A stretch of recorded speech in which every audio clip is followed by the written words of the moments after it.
The Zed to Zed Podcast.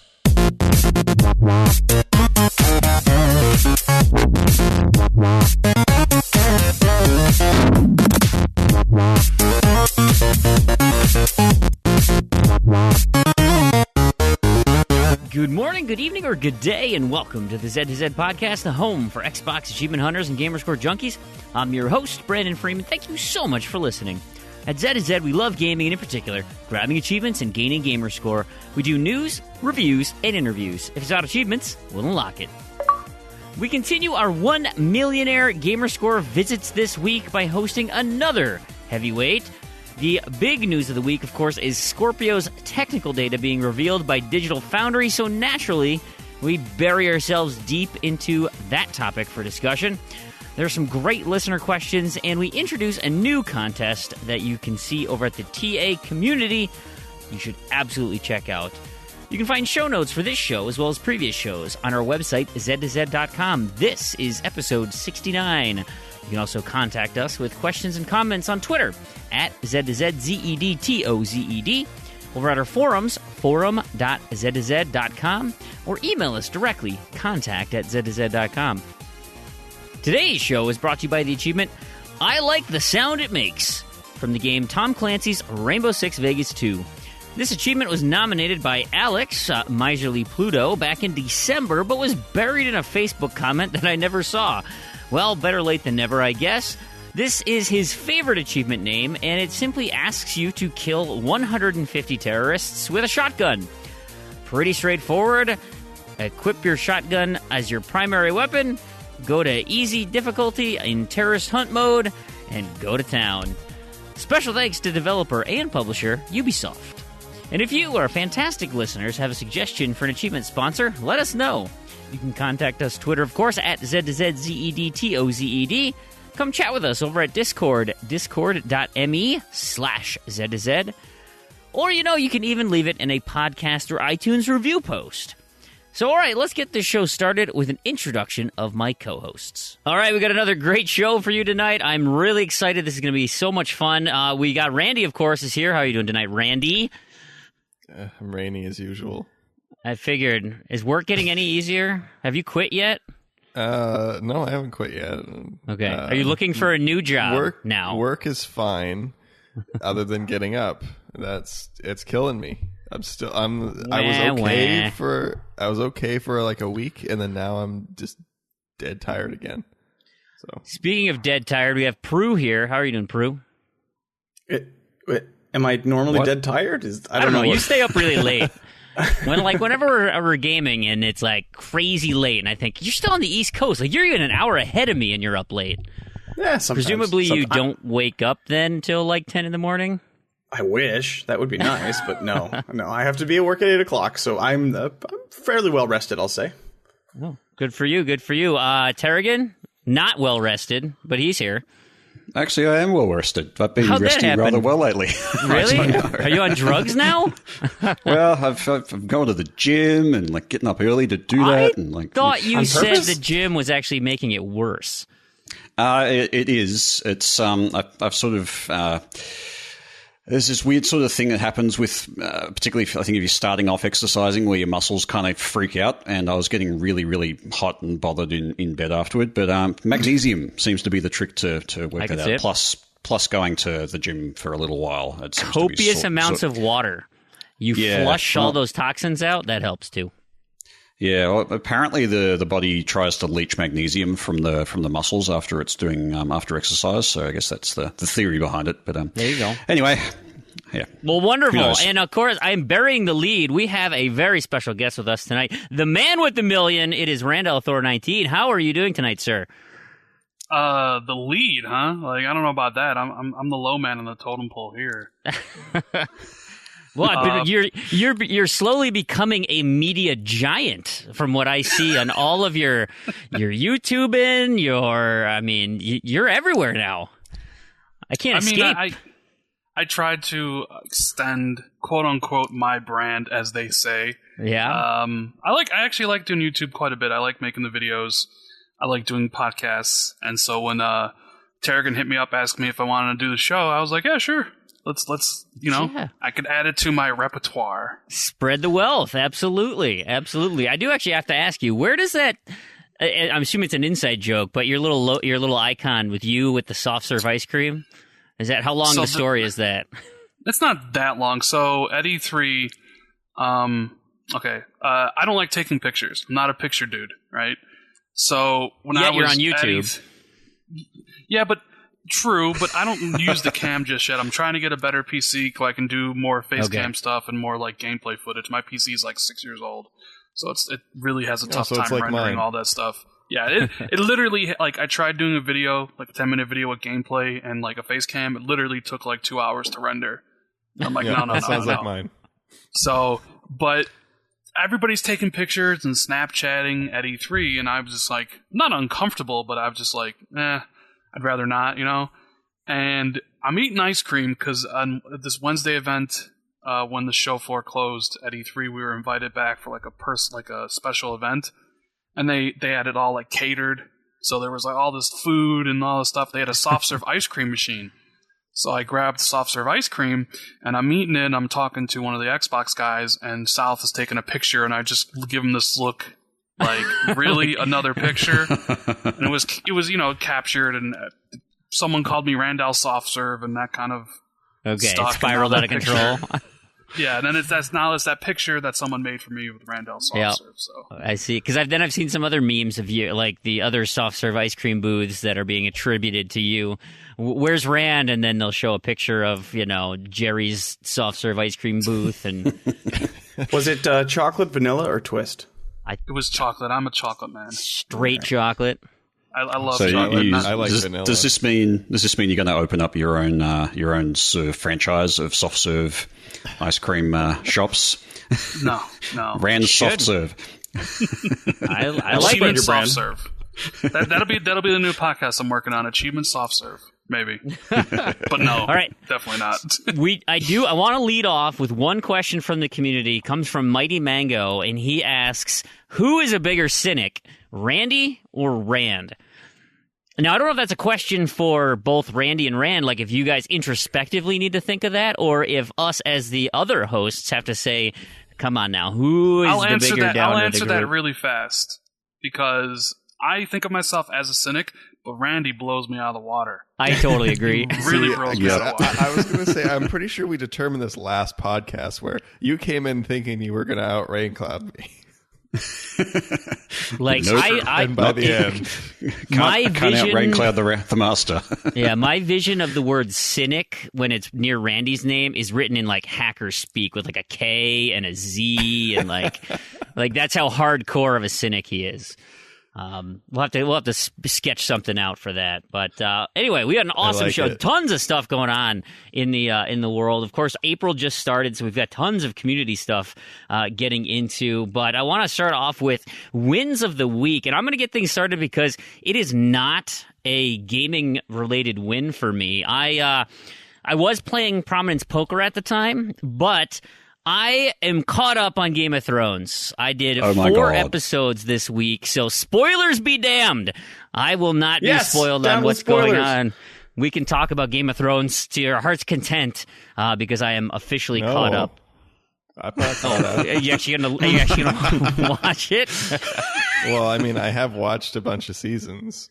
Oh, it's so good. It's so good. I'm so happy. It's great. So anyway, that's my win of the week. Let's move over to Proulx. You got a win for me? It's not it was kind of an uneventful week. So I'm really scraping the bottom of the barrel for this one, like real bad. But for my random to-do list, FIFA 09 came up, right? Of all games, which I haven't played in years and years and years. You're saying it wrong. It's Sports Ball 09. Sports Ball 09, yeah. And I think it's FIFA. Whatever that game is, the one where you kick it.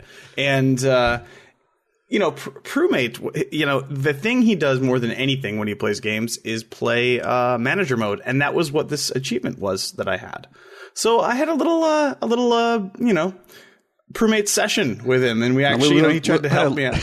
He had a little bit of a love-in with Proulx. It was pretty cute. We were sitting on the couch. He was helping me out, telling me how to pronounce all the all these old soccer players now, and the footballers.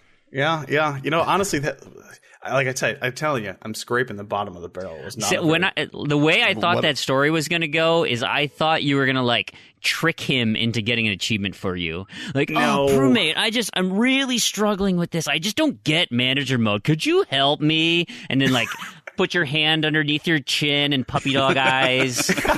Please, it's actually please.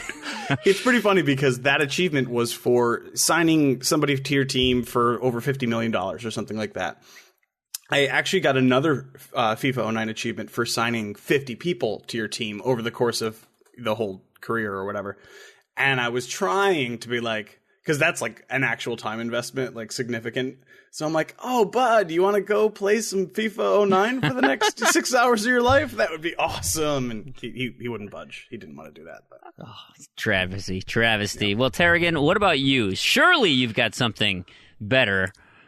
Well, no, actually, it's more of a lose of the week because man. My Xbox One has been flaky for a while, particularly with the achievement tracking stuff anyway. And it got to the point where I it got to the point with my Xbox where I went to go and do a factory reset, and I pressed the factory reset option in settings, and it literally did nothing. It went. It's like I couldn't even factory reset the thing from this, so I had to do like a USB hack to factory reset it, and that didn't fix it. So basically my achievement tracking on my Xbox is just totally busted. I cannot view achievements on the console itself. I can still unlock them. I just can't view any progress or do anything like that. So it's great having the new overlay. It's just I can't actually use it. It's totally broken. Great. Yeah. So Great. Yeah, boo. But yeah, anyway. All right, Crandy, pull us out of this. You got something good, right? Kinda. I got a Rain my Cloud gosh. Edition custom Xbox One this week. That's not Like custom, a just but gray on gray.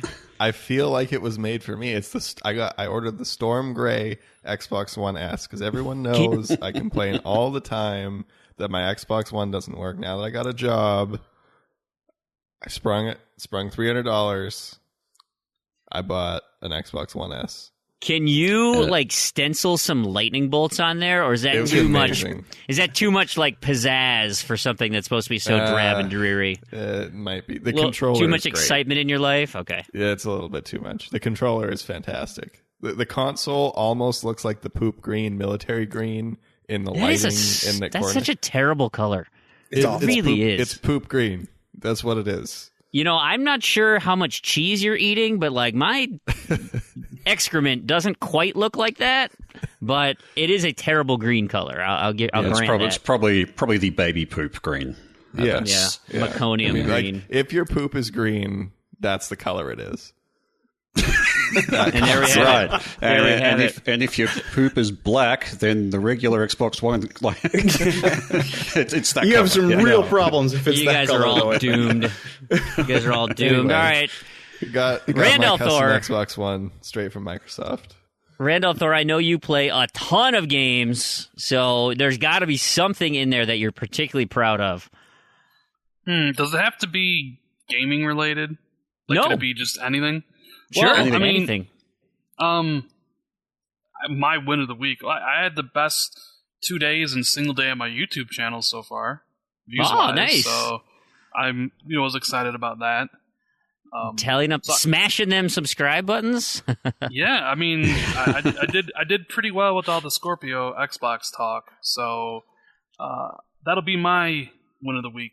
Nice, actually. That's exciting for me. So I did want to ask you, have you gotten all of Lake Michigan out of your basement yet? Is that... I was telling Tarragon earlier today, my basement's a mess. They came and they ripped up all the carpeting and stuff, so and everything's like everywhere. Oh, so that's it's a kind of- disaster. Yeah. So I $1,500 heard down the drain. I just spent $1,500 on my car because I killed it. So like I drive a POS 2011 Equinox, and I bought this thing as a freaking lemon, and I looked it up, and there's like this active recall going on because this thing like burns through oil like it's run out of style. And so I'm driving my car, and it's like I'm at 3,000 miles. Like, my oil shouldn't be low. I'm just going to keep going. And so I pushed it, and I pushed, and I pushed it. Well, I ended up burning the my timing belt, that whole thing, all out, and it was rubbing so much against the housing, the engine housing, that it created like a 14-inch gash down the side. And my car was... It's like if you stabbed someone in the stomach. It was bleeding oil, like just hemorrhaging all over my driveway.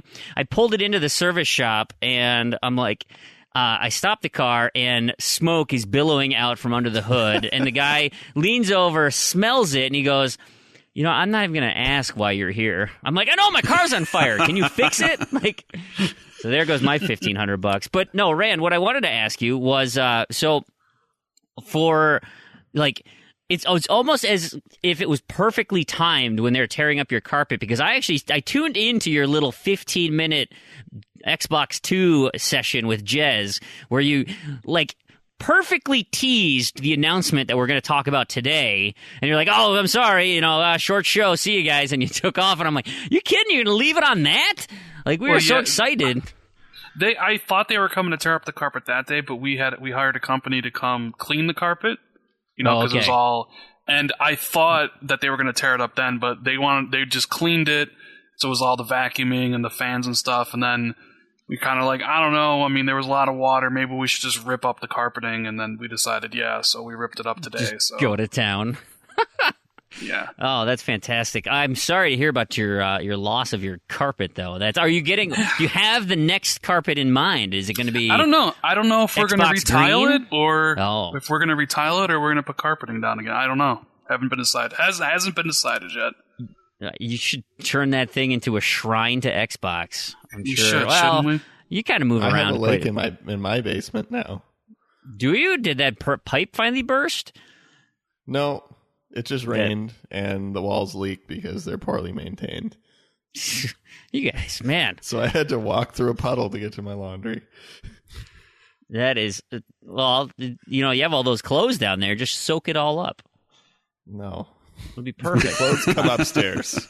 They don't stay down there. There is a canoe. All right, down fine. There, so out of all of that, it sounds like we all had terrible weeks of gaming. Some positivity there, but why don't we talk about the news? Because there was some awesome stuff that happened in the news this week. We'll start small and we'll build into a bigger discussion, I'm sure.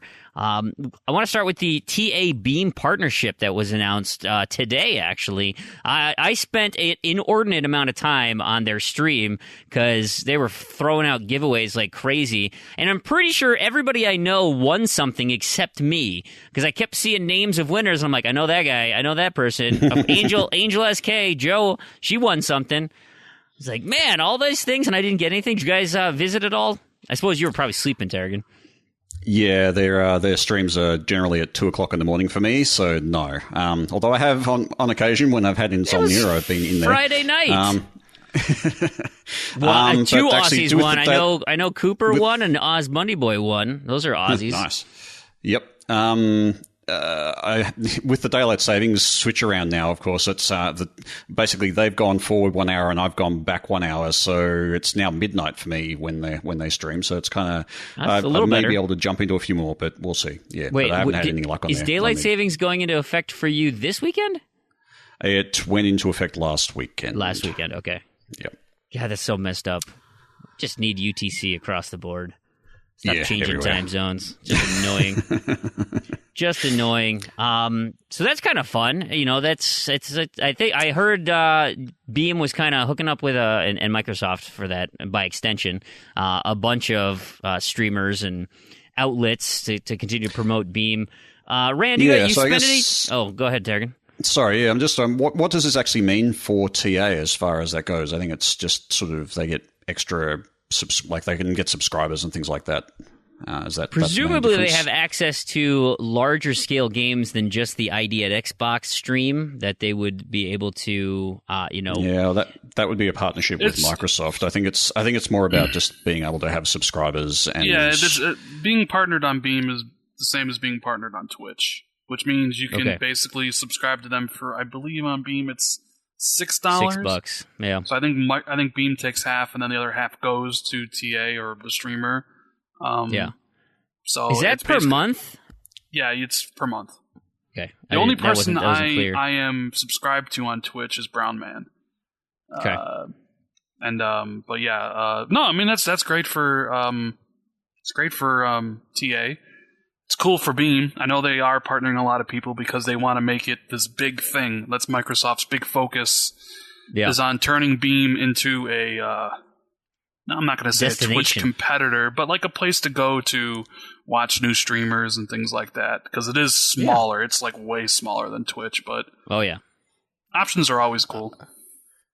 I think it's nice that there is actually some kind of competition for Twitch now, because like I never really I used to stream Rock Band way back on Ustream back when that was a thing, but like, you know, streaming's cool and stuff, but I don't know, I just felt that Twitch never was smooth at all. Like, just using it was difficult, and you know, the 30 seconds ish of lag all the time.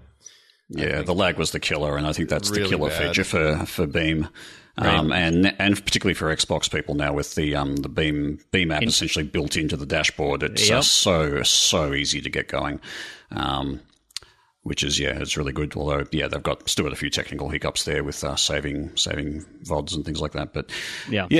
Let's play the long game then. Do you think this can grow to be a legitimate competitor to? I mean, you know, Microsoft trying to take on Amazon. Do you think that they can go toe-to-toe with Twitch, or is just Twitch too big? Depends on how much money they want to throw at it, probably.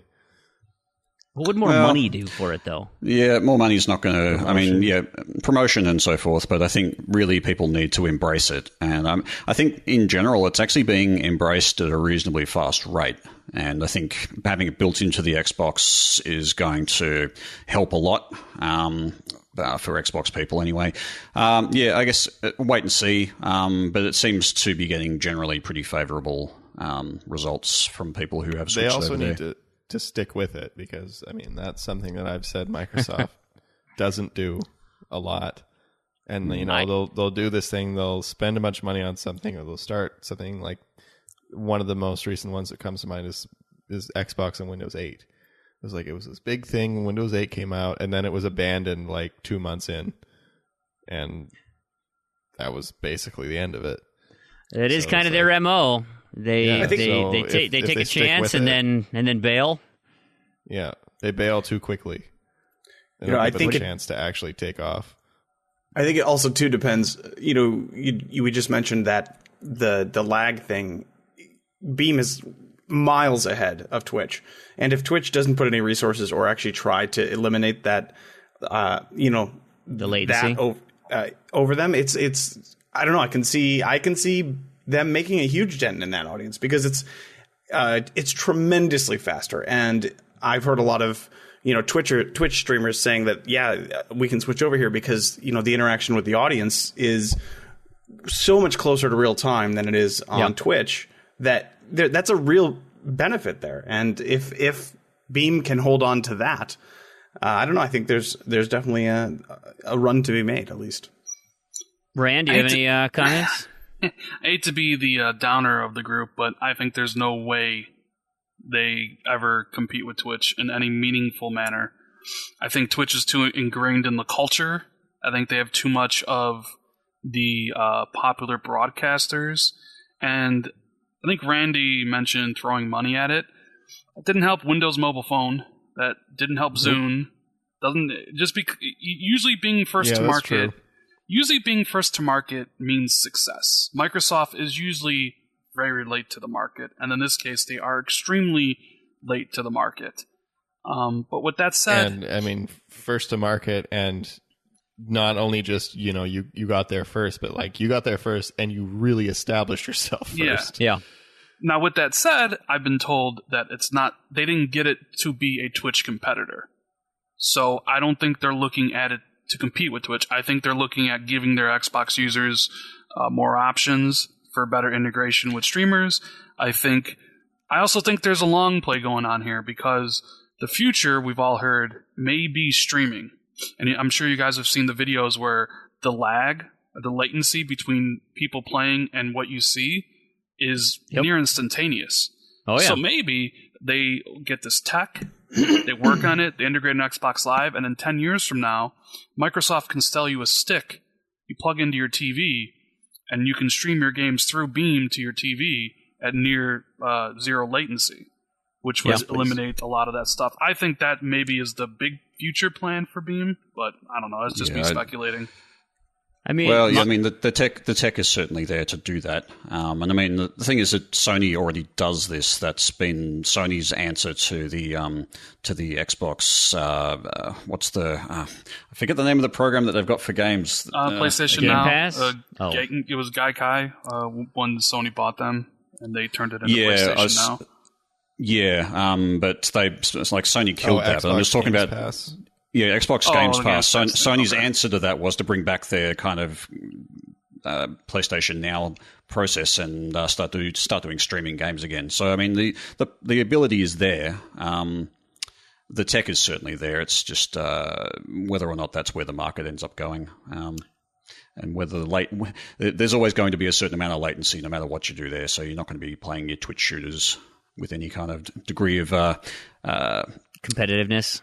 Yeah, exactly. I will say though, just from personal experience, I have a long distance relationship with my girlfriend, and when she moved away, we played a lot of the Telltale games together, kind of making the decision in the moment. And then when she moved away, I'm like, all right, well, I'll just stream it, and so I streamed it over Twitch. And there's no time. You can't make that decision. You only have 5 seconds to do that. Yeah. And so basically she just had to, it sucked because we were relegated to just watching. But now with Beam, it is so much quicker, and it is fast enough where, I could be like, oh, what do I pick? What do I pick? I mean, it's literally maybe a second behind, but there's still enough time. That is really impressive to me anyways. It's super fast. I was actually I was doing some test streams from the Xbox. I was just playing Candleman, and I had the stream actually running on my laptop next to me, and I could probably have literally played it on the stream if I really wanted to. It was that fast. So it's I mean, I think, ultimately, I think the reason this can't compete as strongly is because the Xbox is so far behind in the console sales. But if they can turn the tides on that and bake in Beam integration and just make it so easy for an Xbox broadcaster to go right into Beam and just start broadcasting, which they've ease done. of use, exactly, that then you start to snowball into this larger community. And then, maybe it's not going to go toe to toe, because I still call facial tissues, they're Kleenexes, right? Because Kleenex was the biggest brand out there.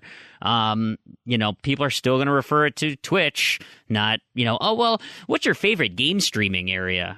That's not in the vernacular right now. It's Twitch. And so, maybe not, but these things are cyclical. I mean, if you ask me to I'd still call it game stream. I wouldn't say you go Twitch it, you stream it. I don't know. Well, but if you saw somebody watching, a verb. If you saw somebody watching a game stream, would you assume it's Twitch? Yep. Yeah. Probably. I mean, or you're like, YouTube streaming. Are you? Yeah, YouTube as well, I suppose. But if I saw somebody watching something on their phone, clearly a video game on their phone, oh, you watching Twitch? What's on? That's what I would assume. I mean, I'd think they were just watching a YouTube video at first. I wouldn't assume it was a stream. But maybe. Yeah, if there's a little chat thing on the side, then I'd assume it's Twitch. Has anybody heard anything about Beam going to the PlayStation, or is it already on there? I would imagine not. Anything. I would imagine Sony probably wouldn't even want it on their service. Yeah, probably not. Because I was also thinking, I heard that, I'm, again, a month behind on podcasts, but I finally heard the Phil Spencer interview on IGN, and when he was talking about the Game Pass, just coming out, and he's like, oh, we kind of want the Game Pass to go wherever, and, if you have another device, and I'm thinking, could you imagine, them trying to get Sony with the Xbox Game Pass? Or Nintendo. Right? Hey, you got an Xbox Game Pass or Nintendo Play Switch. some Xbox games on your Switch? In theory you could, but there wouldn't. But just to have this crazy thought experiment, wow, how weird would that be with a frickin' Joy-Con trying to play something, PlayStation, a real game. Won't even let you cross-play Sports League. I don't think they're gonna do anything like playing Xbox games on there. No. See, I to can't. make Beam viable, what they needed to do was to get like someone like Brown Man or Lyric or some of those big, huge streamers to jump over, and bring their audience. The key. But that was what I was trying to suggest. Is it's who they get to come across to it. But there's Randy's money idea. There's more. They're going to look at it as strictly a business thing. Like, there's more potential viewers on Twitch than there ever will be on Beam, unless Microsoft is going to pay, Brown Man or Lyric an actual salary. But those dudes make so much money streaming from Twitch. Like, you'd have to go well beyond that. And I don't think they want to. I just think it's like it's a service to make Xbox better. And they're going to integrate some of the tech, maybe for future things, maybe for Scorpio. Because when Beam first came, like, when I was in the preview program and I was using Beam, we were playing Rainbow Six, me, Maka, and a couple of my buddies. And people had the stream up while we were playing together, right? They could hear me in the stream before they heard me in party chat. Like, that's how much, like, imagine that. So somehow they have a tech that makes it that you can hear the conversation faster streaming than you can through their own party chat protocols, which means at some point maybe they can use that tech, make integrate party chat better and all the different things. Like, I'm speculating about it being like a streaming game things, but I think there's other reasons they bought it, just strictly for streaming games and things. Well, it's a natural extension. I mean, it's not like you're saying something totally outlandish. It's like this tech. I mean, they clearly were very intrigued by the tech, and that's why they paid what they did to scoop these kids up. Because they took everybody, right? I mean, those guys, the founders of Beam are in house now. Yep, they all have offices at Microsoft. I mean, I think the founder, that Mac guy, was 20 when Microsoft bought him. 20 years old, and your company was just bought out by Xbox. Yes, please. There's no way. I mean, a person like that with that much drive, there's no way you could just retire. It's like, I mean, he's not gonna. Maybe I don't know. I don't know his work ethic, but to think of somebody that innovative and stuff, just most of those people can't stop their brain. Yeah, but just because you retire doesn't mean you have to do that. Speaking of brain stopping, we had some new DLC that just came out. Oh, right, Randy? So I had 2 good Rain Cloud weeks in a row. This made me a little too happy. So I think I mentioned last week. See, I'm enjoying this. Because I hate Dead Rising 4 so much. And you haven't even played it. It's amazing. I know. I will. I'll play it. Assuming everything's obtainable. We'll see. If not, I may still play it just to see how bad it really is. So last week was Harmonix laying people off. This week is the Frank Rising DLC coming out. So I think I mentioned last week that some new achievements popped up for that and the stupid mini golf thing. The mini golf thing still hasn't... I don't know when that's coming out, if ever. But this one, so it comes out, I've been keeping an eye on it to make sure everything's obtainable. So, when it came out, everything had a diamond next to it, all good. Then I started looking a little closer, and I noticed a thread pop up on TA. So it turns out there is an extremely common, absolutely game-breaking glitch in this DLC that prevents you from completing it. And this happens to effectively everybody. Which is, at the end of the DLC, your objective spawns off of the map, and you just can't get to it because it's off the map, and you can't continue. You can't get past that mission. You can't get past the boss fight. You're just stuck forever. You have to restart and try again and hope that it works. So Capcom is claiming that they've never been able to recreate this glitch, despite it happening to basically every single person that plays the DLC. And now there is a workaround. There is a workaround now that you do it on a new save slot, or you play on a fresh save, and that will sometimes prevent the glitch from happening. That's weird. So, yeah, it's like this DLC is so bad that you can't even get through the main story without a workaround. It's not even like it's an achievement that you have to work around. It's the main story of the DLC. That's so bizarre. It's unreal. Reviews are unreal not pleasant on this one. On the Frank Rising DLC? On the Frank Rising DLC, people are not happy. And this is that is the whole why reason? you don't buy DLC in advance. Oh, I'm sure that's the reason. I mean, it was a dumb concept in the first place, but I'm sure that's the reason it's getting horrible reviews. Probably. Well, I'm not looking forward to it.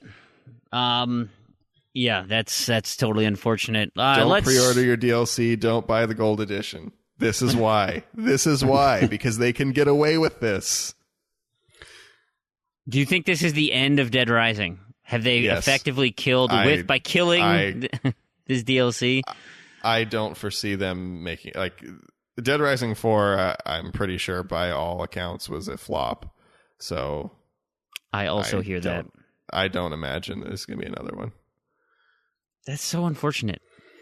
That's well, that sucks. They might be a reboot in a few years. Well, Dead Rising 4 was trying to be a reboot. That was the thing.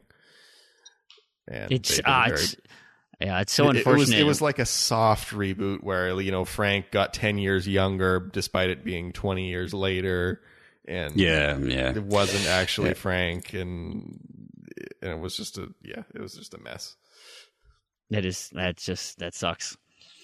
Tarragon, we had some, this isn't necessarily Xbox news, but I think it's important. It sets a good precedent that I think we should talk about. Well, yeah, I'm not so sure it is a good precedent. I dug into it a bit more.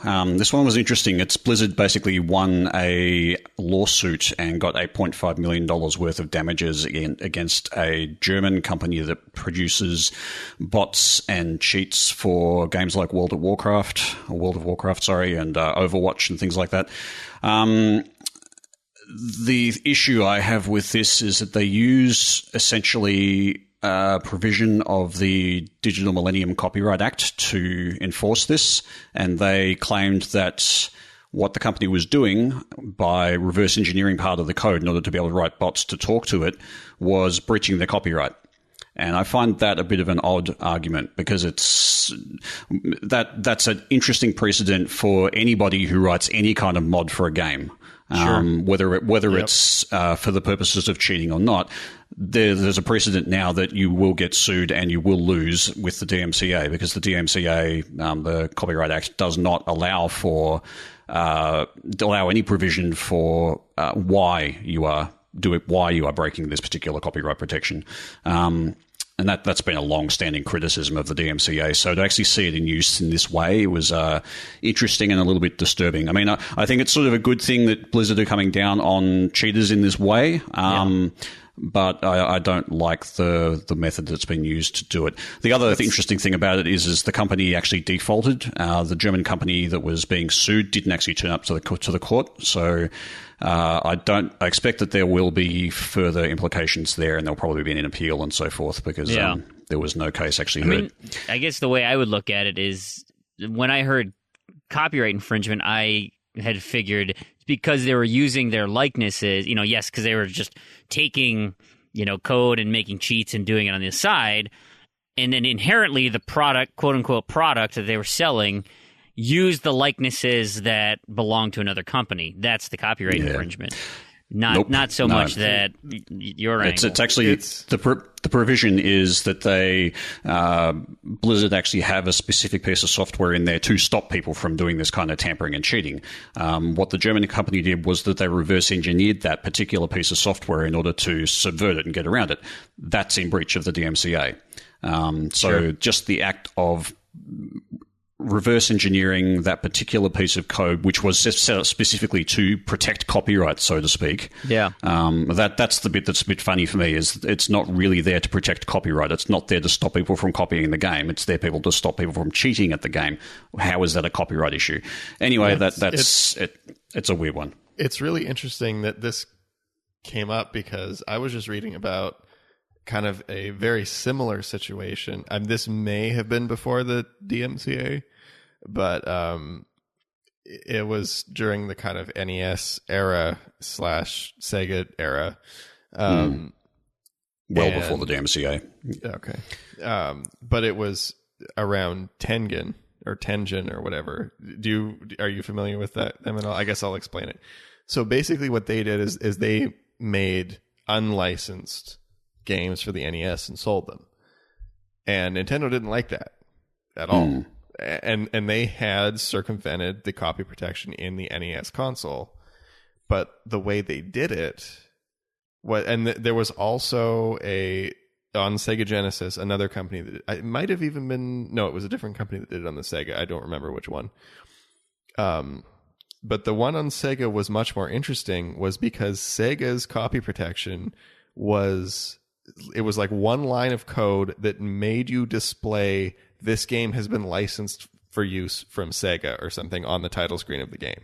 And if that wasn't there, the console wouldn't play the game. So what this company did was they put that line of code in their game despite it being unlicensed. And Sega sued them, and they won. And Sega lost. This other company won because they had reverse engineered the code by themselves without any kind of, illegal documents. There was another case of a company that had obtained documents illegally, and they lost because of it. Yeah. Company secrets. Yeah. That's where I could see the appeal going, is that they would say, look, we independently came up with a solution to we created a set of code that, it bypasses your security measures, but it's our own intellectual property, and we use it against your software, and guess what? It breaches, it works. It circumvents your... The thing is, the DMCA doesn't care about that. The thing is, all it would have to be taken into account there is whether or not reverse engineering that particular piece of software was done in order to void the copyright of the game. That's the only legal argument they need to win. So Blizzard have won that argument. They've said that in reverse engineering our software here, they are breaching the copyright of the game, and that's why the DMCA provision has come in. There is no allowance in the DMCA for the purpose of reverse engineering that. So I could be reverse engineering it because I wanted to make my thing green in my own game, just for my own purposes and affecting nobody else. I could still be sued under the DMCA. In fact, it's not too far abode now to draw to say that things like the Cronus Max Titan 1, which is the interceptor for controllers, to put basically macros and things like that on controllers, that in itself is actually reverse engineering the USB security that controllers have between the controller and the Xbox, or the controller and the PlayStation. That is actually technically in breach of the DMCA by this. If this precedent stands, that is also in breach of the DMCA, which is not good. It's a real. I could see this.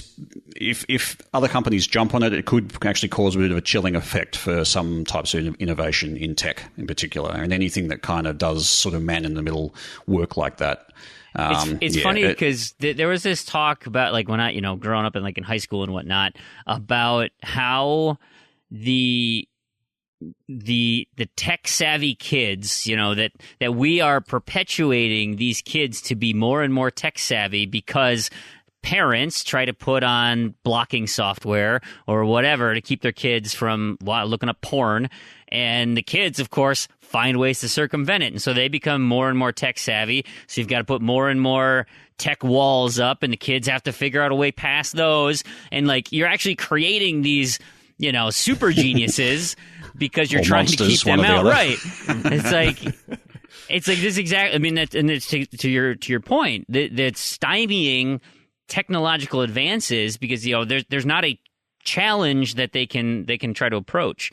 And yes, in this instance, it's trying to cheat a game, or in Skyrim, it's trying to turn all the dragons into Macho Man Randy Savage, or Thomas the Tank Engine, or Thomas, right? But those types of things, trying to figure out creative solutions to do whatever you want. If there's this threat of being sued, then I could see a lot of people shying away from that, and then where's the incentive? Because modders are making money off of being able to do these fun mods, altering the game. You just got to hope that the developers see that and want to encourage. I mean, I get the feeling that Bethesda is quite happy with their modding community. Of course, I'm sure there's some that they're not happy with, individual mods that are inappropriate. But on the whole, I would say it's given, new life to games like Skyrim and Fallout and yeah, but I think also Bethesda those. also provide the tools to allow for that modding. So there's a whole different thing going on there. People don't have to reverse engineer those games. They've got the tools there to plug in to wherever they need to do that sort of thing. So that's a bit different. Yeah. Anyway, it's an interesting topic. It'd be one certainly to watch and see whether any other companies get sued in this same way, and to see what happens with an appeal if that happens. But anyway, to finish off the thing with this company that was being sued by Sega, just to kind of end this. Their games said that they were licensed by Sega, obviously, because they had to put that on the title screen for the games to work. Yeah. But the court ruled in their favor because they were putting it there only because they had to. They weren't trying to trick anyone. That was an actual constraint that they had to get around. Yeah, and they weren't doing it to deceive people. They weren't doing it to they were only doing it there as a tool to make their reverse engineered code work. Yeah, and I can tell you that under the DMCA, that would not fly, and they would have lost. I can tell you that pretty much. It must have been before that. I'm not a lawyer, but I'm pretty sure they would have lost under the DMCA. I mean, it kind of sounds like that's the case with this, because it's pretty much the exact opposite of that. Yeah. So let's say somebody wanted to do that now, and some company was dumb enough to just say that was their safeguard. If they went and were like, okay, display, text, this product is licensed by Sega on a black background with black font, like, could that circumvent the, because then no one's seeing it, right? You're not showing but you found the loophole. I wonder if that was, if they could have done that to circumvent the DMCA. Oh, well, all Sega would need to do is prove that you are, in fact, displaying that text still, and that text is part of their copyright protection scheme. And once they've proven that, then you're in breach of the DMCA as far as that copyright provision goes. So, yeah, I don't think it would protect you. Damn. I thought I was going to save this 20-year-old court case. You were close. Good try. Yeah. Well, it happens. But yeah, good point on the Cronus stuff, and it'd be all you turbo controllers out there before they get sued. There you go. Okay, so all that fun stuff out of the way. Let's talk about the big news of the week. Digital Foundry got to unveil their Scorpio video. That essentially the tech specs and all that. So I mean, that dude loves his tech. I typically don't watch a lot of Digital Foundry stuff, but he was very excited about all the things that Scorpio has to showcase. So I throw it to the panel. Are you guys excited for all that Scorpio has to showcase? Let's start with our illustrious guest Rand and hear his thoughts. Am I excited? I used that word illustrious again. Sorry. Should I tone it down a little bit? I mean, you could use whatever word you want, but I wouldn't refer to myself as illustrious in any sense of the word. I use beaming, but we just heard you don't care for beams. I mean, I have beamed before. It's just like schools, I'm full-time, and I just don't have the time to stream. At the time, sure. I probably will when semester's over. But Scorpio, so yeah, I've been on record saying that resolution I've never really cared about. It's not something that, for the longest time I played on 720p TV. I upgraded right around when Ori and the Blind Forest came out to a 1080p TV, and I bought a 4K one because it was on sale and it was cheap. What I am looking for out of the system was raw performance. I care about frame rate. I care about better frame rate because that actively affects my enjoyment of games.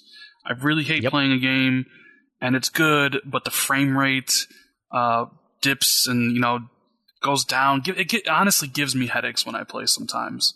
So I was super excited reading all this stuff to find out that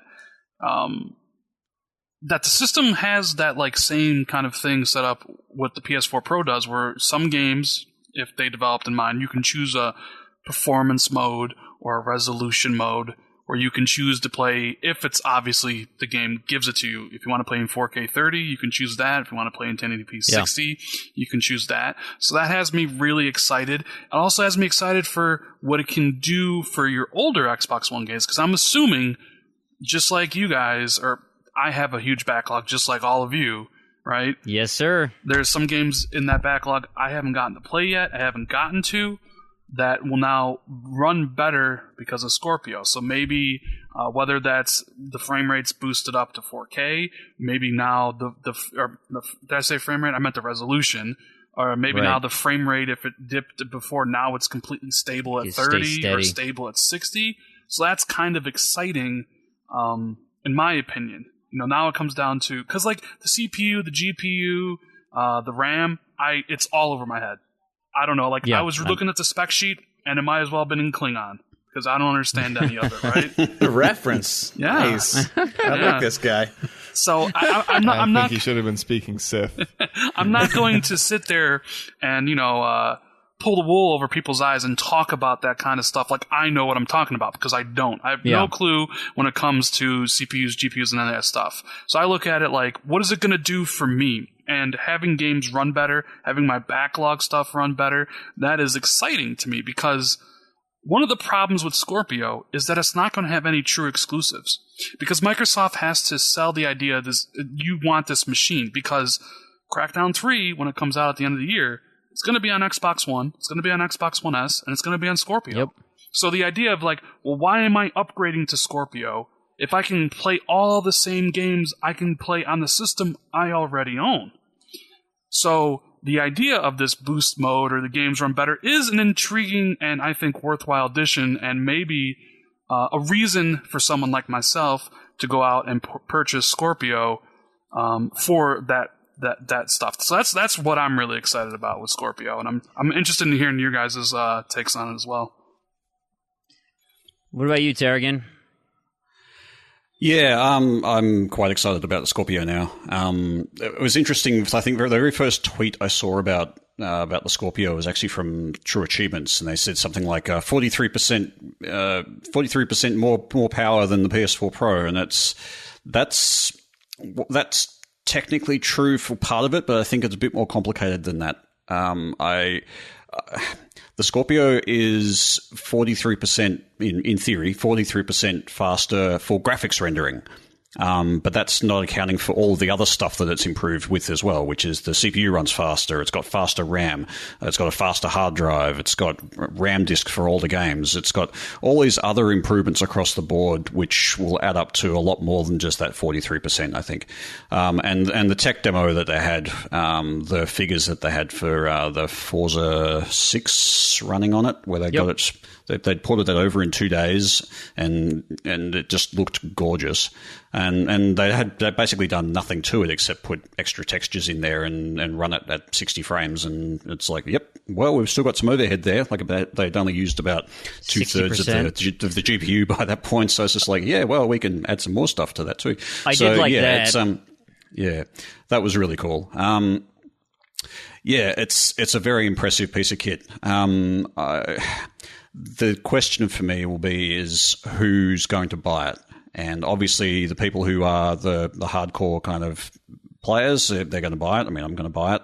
I'm sure Rand's going to get one, and I'm sure everybody here is probably going to get one. I mean, yes, sir. Immediately. But I'm saving up. I got a running tally of all the money that I've won through various things. Birthdays and gift cards and whatnot. I'm chipping away. I'm chipping away. I'll start giving blood, too.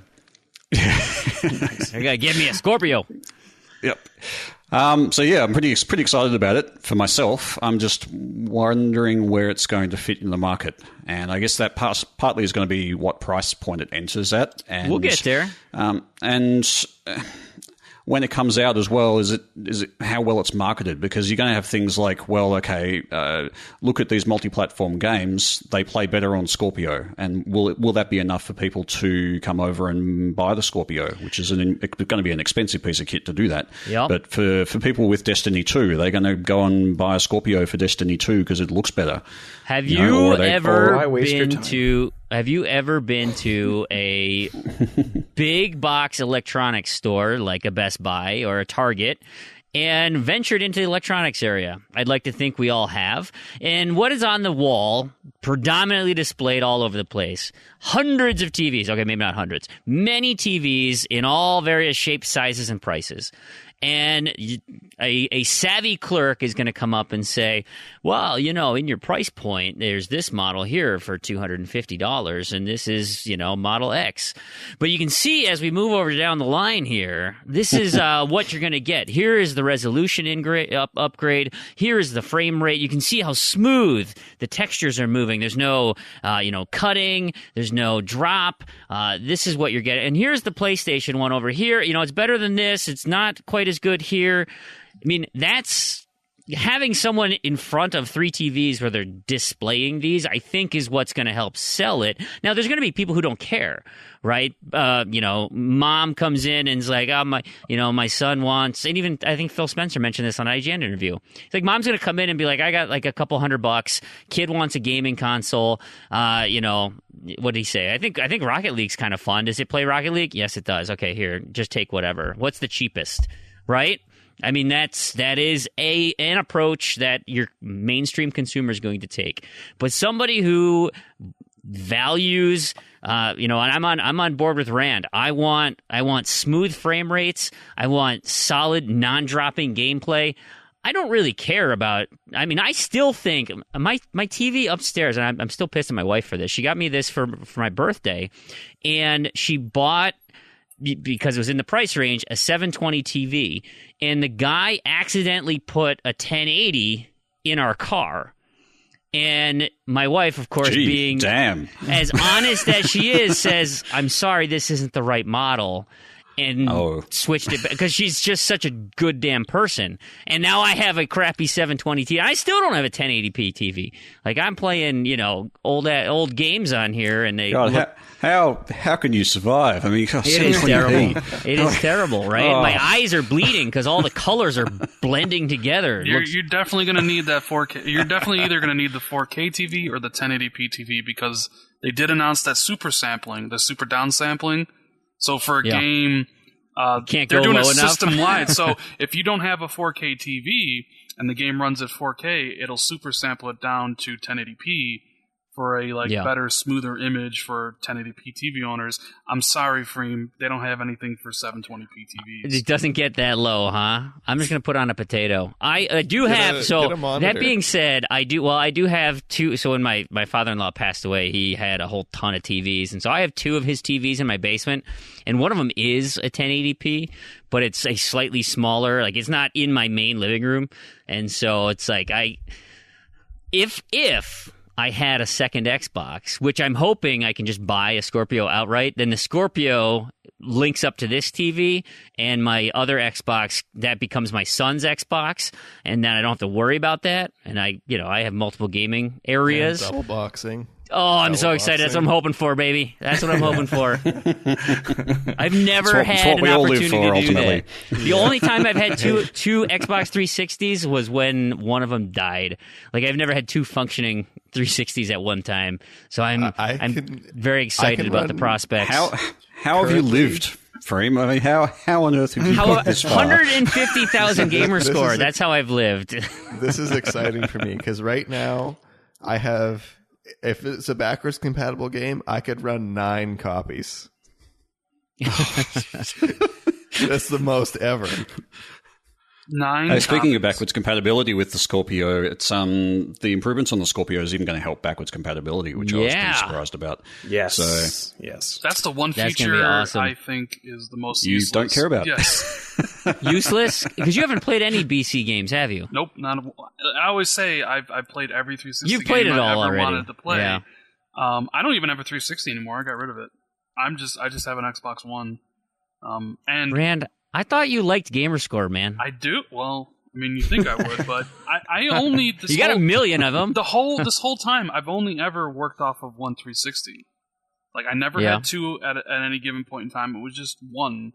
And then when I got the Xbox One, I had the 360. But when I bought the Xbox One S, I was like, I'm getting rid of the 360. I don't need this anymore. I mean, they gave me $75 for it, so I mean, whatever, it was worth it. But yeah, the backwards I know you guys care about it. I know a lot of people do, but that's like the one thing I look at and I'm like, I don't care, like, you know. But then again, I'm not like, you got to play everything. Yeah. That's why I always say, I'm waiting for the day Microsoft to announce that they're shutting off the 360 servers, so I can go on TA and just grab my popcorn and watch people want to start playing games that they had no intention of ever playing because the servers are shutting off. I can't wait for that day. It's going to be a disaster. Well, I Yeah. don't know. I think it's a ways off. It's going to be a while. I'm still waiting for that day. I got my bag of popcorn ready. I am going to sit there and I'm just going to watch. And people will be like, "Oh, who wants to boost this? Who wants to boost inversion? Come on, guys, let's boost inversion." We can do it in a day. Yeah. We can do the whole thing in a day for sure. Shit. Then we'll do Gears tomorrow. Quake 4. And we'll do And then Raw Brink, the next and then we'll day. then we'll do the Japanese version of Brink, and then yeah. Yep, that's gonna happen. They're trying to predict who's gonna. Yeah, it's gonna be a disaster. Proulx, we haven't heard your thoughts on Scorpio. Where do you fall? I now am in the market for a 4K TV. So, I mean, I was already. I knew I was going to get the Scorpio, of course. You know, I bet Changers has some 4K TVs up in the bar. You think I can just maybe you sneak show in up at a little night? late, swap a TV out? They wouldn't know. They're so drunk over there. They wouldn't know. It's run by, hooligans, really. So, Right. yeah, no problems at all. I think maybe I'll probably pick up a 4K TV this summer at some point to get prepared. Yeah, I'm pumped. I'm excited just because I just love getting new systems. So, and I've already got my old Xbox and then my Xbox S now. So, of course, I'm going to have the whole family. Maybe I'll stack them on top of each other or whatever. Like just make a heat tower? No, they don't stack well. The new ones don't stack. Well, they said I can use the Scorpio as the base, right? Because they said there's no vents on the top. Yeah, the vents are Scorpio's going to be smaller, isn't it? Okay, it's back to the tower then. Yeah, I heard it was. I heard the Scorpio size. fits inside. I heard it's either the same size or smaller because of the what they were able to do with that cooling system or whatever. Yeah. The vaporwave cooling. I'll get to That's that. really interesting that the vaporwave cooling is it's the first time like a major piece of sort of mainstream hardware has used that kind of water cooling system. Yeah. So it's interesting. I'm harkening back to They're the calling video. it vaporwave cooling. Yep. Well, I think it was vaporwave what they called it. Did you watch the video, Randy? No, The Digital I Foundry, read the initial. I read an article. I didn't watch a video.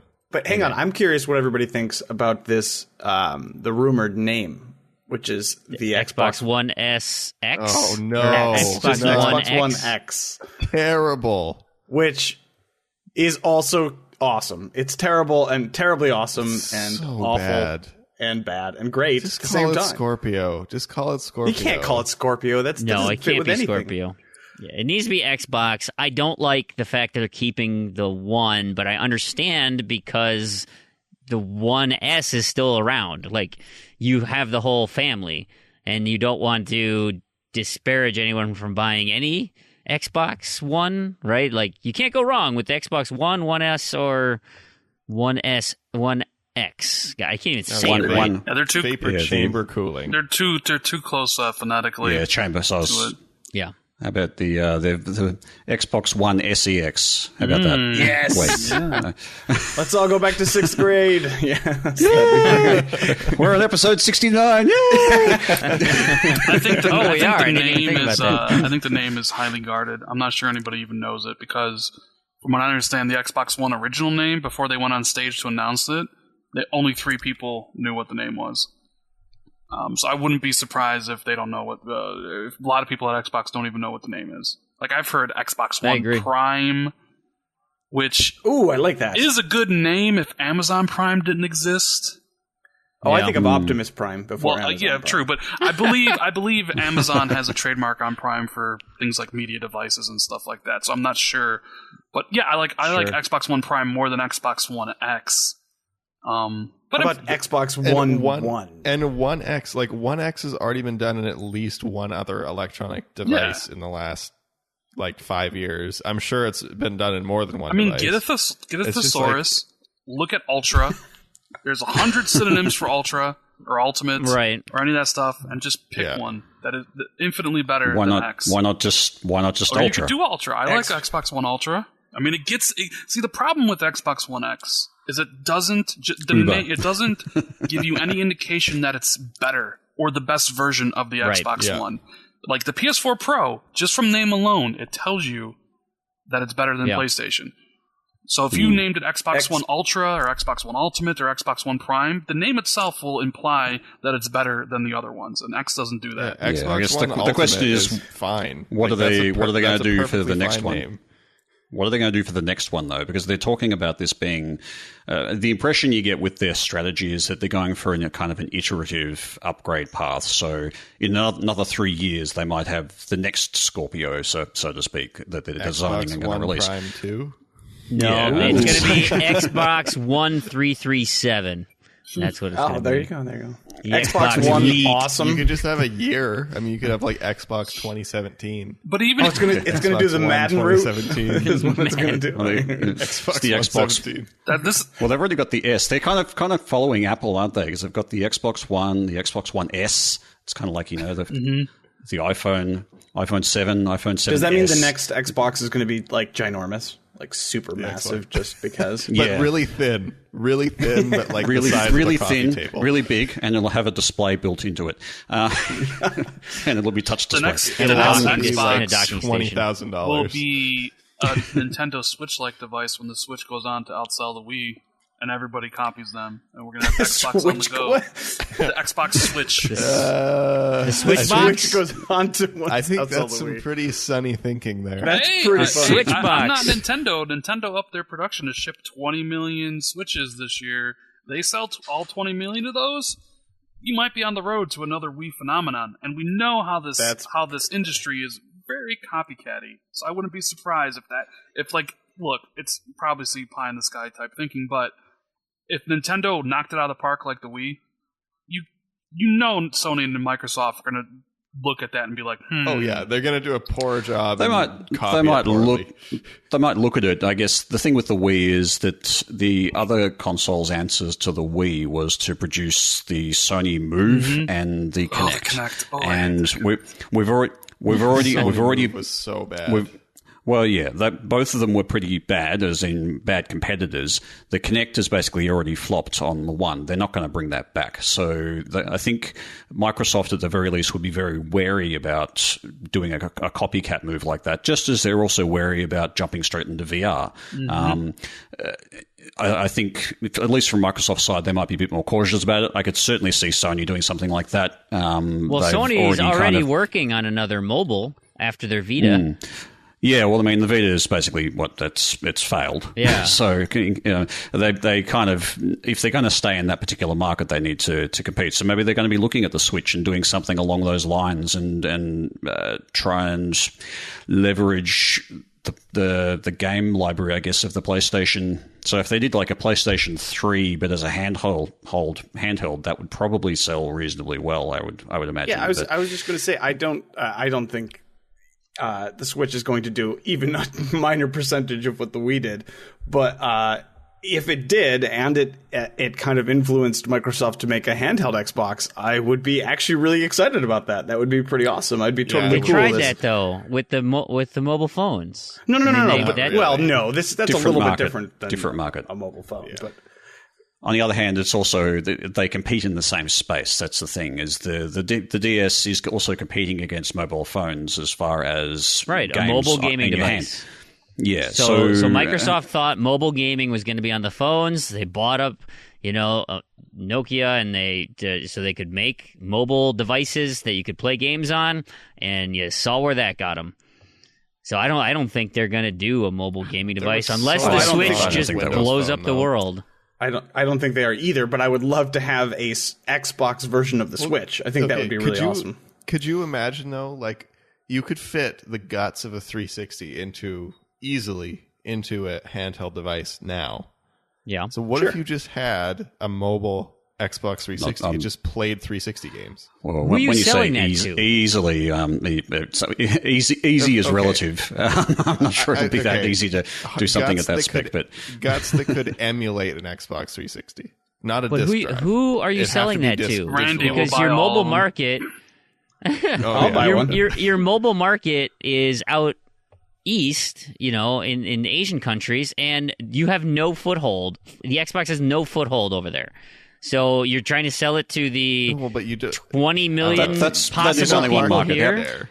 that is only one market, though. I mean, how many people are in Japan compared to how many people are in America compared to how many people there are in Europe? Japan is just one market. You don't need to succeed in Japan in order to I have didn't a say you need successful to. release. I'm just saying, well, define success then. Because Xbox is doing that with their console sales, and they'll focus their marketing on how they're doing in the United States and how they're doing in the UK because they're particularly strong in those areas. But globally, they're not strong globally because they can't compete in the Asian countries because of, the Sony's and Nintendo's presence. So But they don't have to do. All they have to do is make this hardware. Everything's there. You've got a game library. I mean. This you is gonna assuming put people discs into actually this want thing? to play. No, you it's just download digital. everything. Everything's digital. I mean, you've got all the you've got backwards compatibility. You've got a 360 emulator that works quite well. I it's probably already wouldn't made. bother. I wouldn't bother emulating at that level. You would basically you would miniaturize the Xbox 360 hardware with a custom dashboard and have it all on the cloud with mobile connectivity. That would be how you do it. Whether or not there'd be a real market for it, I don't know that there would be. Particularly as that I'm space just is thinking, already dominated by Nintendo. So Yeah, I guess with the and Switch, phones. it'd be a bad timing too. But it's but could you imagine though, playing a full 360 game totally portable? it'd be fun. That would be awesome.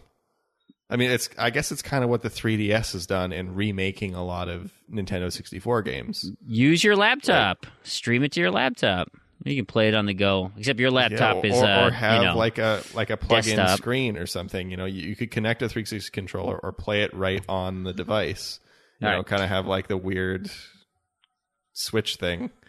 So we got way off Anyway. track talking about Yep. crazy pie in the sky stuff. I want to get I back like to it. Scorpio I didn't really think because that it would dovetail into that when I brought that up, but When you set the Randy's conversation- just imagining, I have 9 now. If I got a phone, that could be like 10 or 11. Yeah. If I could emulate So- the 360 at all 4 of my Windows phones. the most common question that's out there, and I know, Rand, you asked this. I've heard this on your show, the TXR podcast, twice, multiple times. 2 or 3 times at least. At least per show, this one comes from NBA Kirkland. What are your Scorpio price predictions? He asks, can they hit the $399 price point? He does not think so. So let's go around the don't horn think so. and Hey, I pitch didn't get our to talk pricing. about my rating on Scorpio. Did you? Then skip go me ahead. You do so I that and couldn't rate? end with your price. Okay, so I don't really care about the Scorpio. This better be a hot take, though. If I'm coming back to you, this better be a hot take and not good. Okay, no, I see. I've got a few things. It's different. It's a sidetrack, kind of, and my rainy take. I don't care about the Scorpio. I don't plan to go to 4K anytime soon, unless it's really doing something special for the existing library. I don't think, and I just don't play. I hardly play anything that even gets anywhere Randy. near taking advantage of what the One offers. Currently, Randy, imagine how crystal clear your Pepsi would look in 4K. Now, if there was a Scorpio exclusive Crystal Pepsi game, now we're talking. Crystal I saw the Pepsi Soda game. Drinker Pro in crystal clear 4K. There was the Crystal Pepsi Trail. I mean, that was a thing that Pepsi made and put on. It was fantastic. It was so great. But the thing, The thing is, you're going to need to get the Scorpio, Randy, in order to be able to port big rigs to it properly. You won't be able to I know can't have how big it's rigs going to in perform. 4K. You need Exactly. to upscale it. You need to know. You have I to thought draw on a Big bigger Rig piece was of paper. 8K. It'll be native 4K. It'll be in 4K. 4K drawings. Native 4K 60. I expect this. Go get your 4K I textures. mean, we were talking 5K in development. I mean, it's a little out there, but we were thinking about it. So a couple things interested me. The first one, as I've said this before, I don't believe it for a minute that there's not going to be any Scorpio exclusives. Agreed. But it was very interesting to me that it was in policy that there could be no Scorpio exclusives, aside from VR, obviously.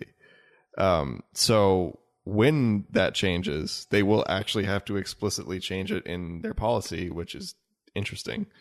So all that means is that they can change their policy whenever they want. But they need to give they need to give lead time. So it's not like they're going to suddenly spring an exclusive on us. They're going to have to change their policy, which will then be announced everywhere, and then have a 3-month lead time or whatever it is, or a month or whatever, before they can do that. So we'll get a little bit of lead warning, I guess. And that was interesting. So I mean, that kind of makes me a little less skeptical of it, because they're actually really committing to it. Yeah, the other interesting thing I saw one of the videos on it was talking about how they designed the Scorpio, and they actually, with most new consoles, they start with, okay, what can we put into the hardware to make the hardware great? Whereas with the Scorpio, they actually started with the games, and they went, okay, what are the things that slow down the games? How do games actually work on the One at the moment, and how can we make that better? Which, it's a different approach to the way that they've designed the hardware, which is telling, because they sort of have made choices. It changes the way they make their choices about how the hardware fits together, essentially, which is pretty atypical for console releases. So in doing that, they've had to be very careful to ensure that it's all does all of the right things for the current library of Xbox One games, which I thought was interesting anyway. Now, the next thing, which is now my biggest concern with the Scorpio, is, as is probably known, I like games to last a long time. I like consoles to last a long time. And I don't think Scorpios are going to, because of the cooling system, because it uses water. And I don't know, maybe correct me if I'm wrong with water cooling systems, but it seems like water has a tendency to get out of things over time. It seems to be very good at doing that. You mean like evaporate? Like escape. So either that's going to escape into the console, thus ruining it, or it's going to escape out of the console and leave you with improper cooling, which is going to melt the console and ruin it. Yeah, well, the vapor chamber system is quite different from a traditional water cooling system. Water cooling, you have, pipes actually piping water in over. It's like a radiator, right? Yeah, that's the traditional water cooling. Whereas vapor chamber is essentially a vacuum sealed chamber with which contains the water within it, and that's used for the cooling measure. And the rest of it is actually fan and the traditional sort of fan and heatsink style. So it's actually a much safer way But I'm talking like 20 years down the road. Oh yeah, is it still going to be vacuum sealed? Oh my God! You never said 20 years down the road, even with your 360. Okay. Hey, I've got a 10-year-old 360 and it's still going. I'm expecting another 10 out of it. But if that thing dies, are you going to be super pissed? Like, oh my God. Okay. If I could go back to Randy 25 years ago, I would yell at him and say, this piece of junk's only going to last for 20 years. And I'm not talking like one 360 dying. Like, I mean, like, if these things have a life on them of, say, 10 years, that means effectively all of the Scorpios produced now don't work. And that means I'm pretty sure when they produced the first Xbox 360s, they thought, this has probably got a shelf life of about 10 years of use. That was probably what they were aiming for, and that's probably what they aim for with most of this kind of electronics. Like 5 to 10 years is actually a pretty good run for any of these electronics, and anything you get beyond that is like great. But we're only really expecting it to last this long. If it lasts longer than that, great. And I don't expect them to keep that in mind, but that's just something that I look at from a game preservation point of view, in that it's in 10 years, if all of these consoles die, how do you play a Scorpio game? Yeah, but I don't seriously believe that all Scorpios are going to suddenly die in 10 years' time. That's just not realistic. That's about as realistic as saying in 5 years' time, every single 360 is going to be dead. That's just not it's not the case. If they become so hard to get a hold of that it's, prohibitive, like a console like, I think it's the CDI that like they're stupid expensive because they all broke, and there's not many of them left that still work, and they're a pain to repair, and they're just really hard to get real hardware to play on because they were poorly made. So you don't see them around much. You can't really get one because they're all broken. So okay, but how old is that console though? 20-ish years. Is there a huge market for Commodore 64s I don't know about? Like Commodore 64s probably still work. Are we trying to track down our ColecoVisions so we can play Heist and Ladybug? There's a market for NES consoles. How old are they? Like 30? There's a market for kidneys too, but we don't go running around trying to find them. Like, it's a very niche thing that you're looking for. Hey, Fream, please. Kidneys will still work after 20 years, though. Come on. It depends on what you do with them. Okay, that's true. But when you guys want to play when your kids want to play a Scorpio game, or your grandkids want to play a Scorpio game. Yeah, what we'll do in that case, Randy, is that we'll have our Scorpio 5, which has full backwards compatibility back down to the Xbox One, and we'll just turn that on. They still do that. No, yeah, well, it depends on whether they're successful with. Well, it just really depends on whether they're successful with the current generation, and whether they continue with the whole backwards compatibility, everything plays forward. I'm going to be surprised if the human race is around for another 20 years. Yeah, well. I mean, there's there's definitely drawbacks that you could have mentioned, Randy, rather than like, will it survive 50 years? When a nuclear holocaust happens, is my Scorpio still going to be around? That's the question I want to know. Okay. That's important. These are important things. Like if you were to say, hey, I'm really concerned about the direction Microsoft is going with these games as a service and these lack of exclusives, when I can get all these other games either better on PC or on PlayStation with their exclusives, that concerns me. That would be a good, a good criticism or a good drawback for it. So, I'm not sure. Like, no, that's just the first thing that comes to mind, because game preservation is important to me. And is it important enough that you put money into the Video Game Hall of Fame or the Video Game Preservation Museum? Did you put money into that Kickstarter? I'd like to if I had money to put into things. You just bought an Xbox One S. I kind of do now. Hypocrite. You dirty hypocrite. Is that still going on? Anyway. But right, that's what's the your first price? thing. What's your price, Randy? What's my price Randy? for what? Oh, what's your price? $500. $500. Okay. If they go more than 500, I think it's gonna die. It's just too much. Yeah, Tarragon, what's your price? On that boat. Well, it's already got a EB Games place marker of 999 Australian. So. I think it'll be less than that. I think it'll be just under. It'll be less than that. I'm giving the US price. So if it came in at over 500, I agree. I think that's going to be too much. Even 450 to 500 is probably where it's going to end up. Even look at the launch of the Xbox One. It was like $100 between PlayStation and Xbox One. And PlayStation blew Microsoft out of the water at 500 versus 400. Like, that's also not telling. That's also not telling. There was more to it. There was more to it. But that's not telling the whole picture, though. Got to be honest there. The reason why PlayStation, was the price, but also because Xbox One was a vastly weaker system. So PlayStation not only beat it. Well, it was a weaker system, and that also had some very crummy PR. I mean, to be fair, going back quite a bit, generally speaking, the cheaper console is going to do. And this was the first time. The most expensive, the best system, or at least from tech wise, was the cheapest one. It's never really happened before.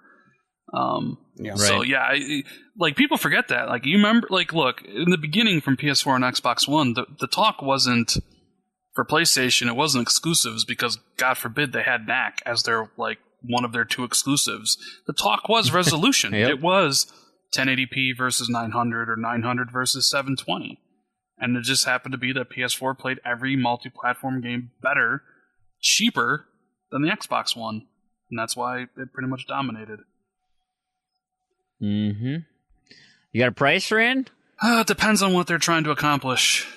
400 if they're trying to push volume and compete with Sony, like directly, really compete. 500 if they're trying to maximize profit and just coast off of the hardcore for a while. Anything, I agree with you guys. 500, anything above 500 is unrealistic. Unless they have a SKU at 500, then a SKU at 600, I could see that. But anything over 500 is dead on arrival. Like if they, I think what was the original price for the PS3? Because I think that's the one. Yeah, that's the one to look back on as the big failing point was that came out and it was considered super expensive at the time, and it was really highly criticized for that and failed in the market with the Xbox 360 at the time. That's why my point. That's what my point is. Like basically, you have Sony, the PlayStation 3, coming off of at the time the most successful system ever. And it almost destroyed Sony and almost destroyed PlayStation. Like, there's a certain amount of money people are willing to pay for a premium luxury product that plays video games, especially in hard times like now. Yeah. So it's like, depends. The situation's a bit different here in the sense that Scorpio is a super version of an existing console, and that existing console is still in the market and is still available. So it'd be like having a PS3 and a Super PS3, and the PS3 came out at 300 and the Super PS3 came out at 600. Would there be a different story in that situation? Well, it sucks because we don't get information about sales. Like, I would love to know the split on what the Pro does right now, so you could kind of gauge how this like iterative like hardware cycle is actually doing right now. So yeah, we don't really know, but pricing is extremely important. It's probably the most important thing to a console, right? And it's like if it's 400, and Pro's going to drop price to 350 for the holidays. I think at 400 and Pro at 350, I think the value the Scorpio offers is way more than the $50 difference. I think that tips the scale for Microsoft. However, if they come in at 500, now you're looking at a $150 difference. Potentially 200 if Sony does bundles on Black Friday where they can get the Pro down to 300. Now you're talking $200. That is tough to justify that cost. People might just look at that and be like, I'll just get a Pro for 300 and buy 3 full price games, or how many price games they want to get, right? But that's on Microsoft to try to advertise and tell people why they need the system in comparison to the other ones. So it's going to be interesting to see, are Microsoft willing to eat cost? That's another thing you got to take in. If they're willing to eat cost, it might be $400. But to me, Microsoft seems very risk adverse. They only want to do things that they know will make money. So I'm not sure they're willing to eat any cost on this because Phil has said, even on the Unlocked podcast that you listen to, Fream, that they expect fully the Xbox One S to be the one that sells the most throughout the holidays and the rest of the year. So there's no... Yeah. They're not thinking the Scorpio is going to come out of the gate and replace the S. It's not going to, because... Not out of the gate. I suspect that longer term, in another 3 years perhaps, they will phase out the S and the Scorpio will become the main one. And after they've kind of gotten over their manufacturing overhead and gotten all of the... streamlined their systems to manufacture those devices, it'll all become a lot cheaper. And then the Scorpio, as we know it now, will be the main console, and they'll announce the next one. So that's sort of where I see their strategy going, is that they're going to keep releasing iteratively better consoles, but under the same kind of... the same software underlying it. So basically everything you play plays forward, and you can keep buying the latest and greatest to go with whatever TV you happen to want to plug into for your 8K TVs in 5 years. Proulx, we haven't heard from you. What, or did we? No. $429.99. $429.99. That's a weird number, but good for you. It is. Yep. $420. So I've got a lot of thoughts. I think so. Here, let me just lay out the roadmap, the Scorpio roadmap for you, and this is how I see it playing out. I think we get. I think the sales of the Xbox One S will give them the reason to sell to the hardcore a $500 console, yet it's going to come out in early September, maybe late September, for all of the games. You want to get in first on Call of Duty, Destiny, all the new big games that are coming out for the fall. Get your Scorpio. They're going to play the best, and it's $500. It is the launch edition. It's maybe a bigger hard drive, whatever. That's the $500 piece. Then, but you could wait. You could wait until the second week in November when we have an introductory price of $400 for the like Scorpio. What they did with the Slim, basically, they made you pay $100 more if you wanted it early. And I think they will use the phrasing. They will use the phrasing like they did last time. They will use the phrasing introductory price, so then they can determine how well it's going to sell through the holidays and see if they can sell enough volume to make up the loss that they're going to suffer on the pricing, and then do what they did with the Xbox One and say, oh yeah, we can't afford that. It's going to go back up $50 to $450, because they have to compete. They have to be real competitive with price, because PlayStation is going to drop their price.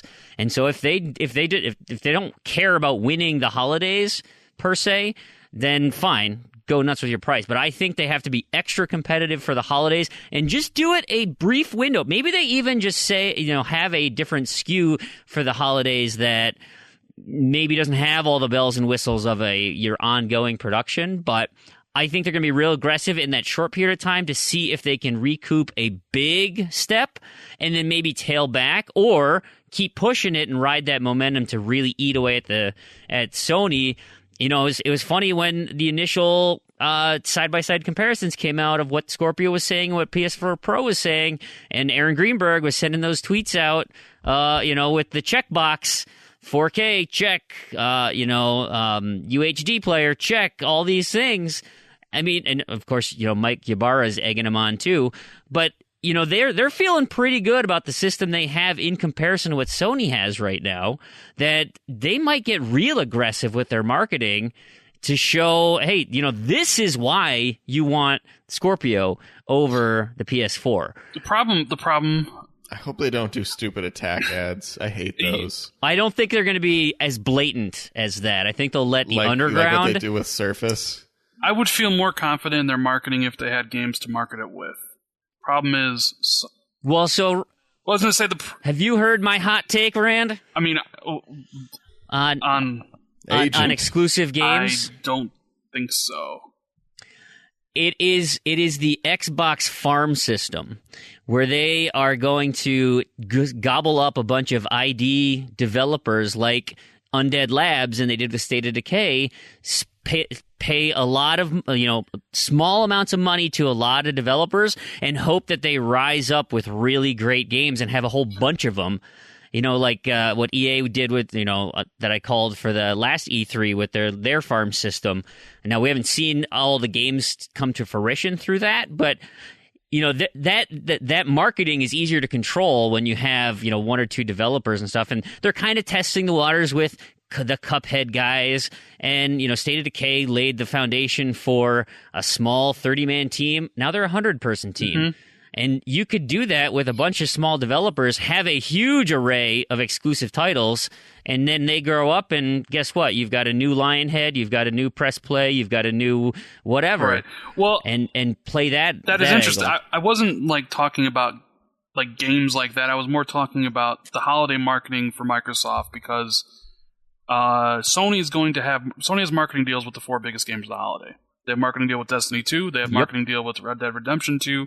They have a marketing deal with Call of Duty. They have a marketing deal with Star Wars Battlefront 2. They're basically going to prevent anybody from seeing any Scorpio footage for any of those games. The 4 biggest games, right? I would feel more confident in Microsoft's ability to market if Microsoft themselves were able to market those games and the tangible benefits of Scorpio along with those 4 biggest games. So basically, Sony's kind of blocking them in this regard. I liked your idea earlier about having one in September and a more expensive, a cheaper one later. But the problem, I've heard the release date is end of October. So I don't know if it can come out in September. I think they the 1S. There's a month gap in there. There is, and I don't know. I mean, there's so many things we don't know, but from what I've seen, I'm pretty sure it's coming out in October. Now that may be like the introductory one you were talking about, and there may be one before that. I don't know, but they want it out in October because the bigger games come out in November. You know, like Destiny 2 has the problem where like, yeah, it's going to be better on Scorpio, but Scorpio doesn't come out for a month or two, right? And nobody knows it plays on Xbox. Right, and nobody knows, and it's like, well, gamers don't want to wait because everybody wants to talk about things that are happening immediately. Nobody wants to talk about Destiny 2 3 months later when nobody's playing it anymore. And then nobody cares about it in 2 weeks. So yeah, everybody wants to play Red Dead Redemption 2 the second it comes out. And don't get me started on exclusive DLC. Right. But I'm just saying, as a culture, you want to be involved in the conversation that's happening. You want to be involved in a relevant conversation, and the games that come out are right then. So with Destiny 2, it's not. So it's like Microsoft's got a problem with that. So, the rumor is Red Dead Redemption 2 is coming out end of September. I don't know if that's true. I don't think it is. I think they're coming out in November. So Microsoft is going to try to push the system out end of October, so at least they can be out for Call of Duty. They can be out for Star Wars Battlefront 2, possibly Red Dead 2, and any other game that may come out in that time frame, like the new Assassin's Creed or the new Splinter Cell and things like that. But it's going to be interesting because I'm not sure if consumers are ready for this type of upgrade, mid-gen upgrade, because I'm not sure people bought the Pro that much. And if people didn't necessarily buy the Pro that much, are they willing to buy the Scorpio that much? You know? Yeah, but I don't see the Pro as that big of a step. And yes, but they're not promoting it. So all of the marketing stuff that I ever saw for the Pro was, this is, 4K, guys. You got to see this. And it's like, I've said this before. I'm watching this on my piece of garbage monitor. I don't know what 4K looks like. So I'm seeing two images that look identical. Maybe one has more lens flare than the other. Like, you're not selling me on it using that type of marketing language. So, yeah, maybe if I was standing in front of the TVs at Best Buy and you could show me, side by side, sure. But Sony didn't do a good job explaining why their tech is better. And then to come out and, pull features away, like no UHD player, why would you do that?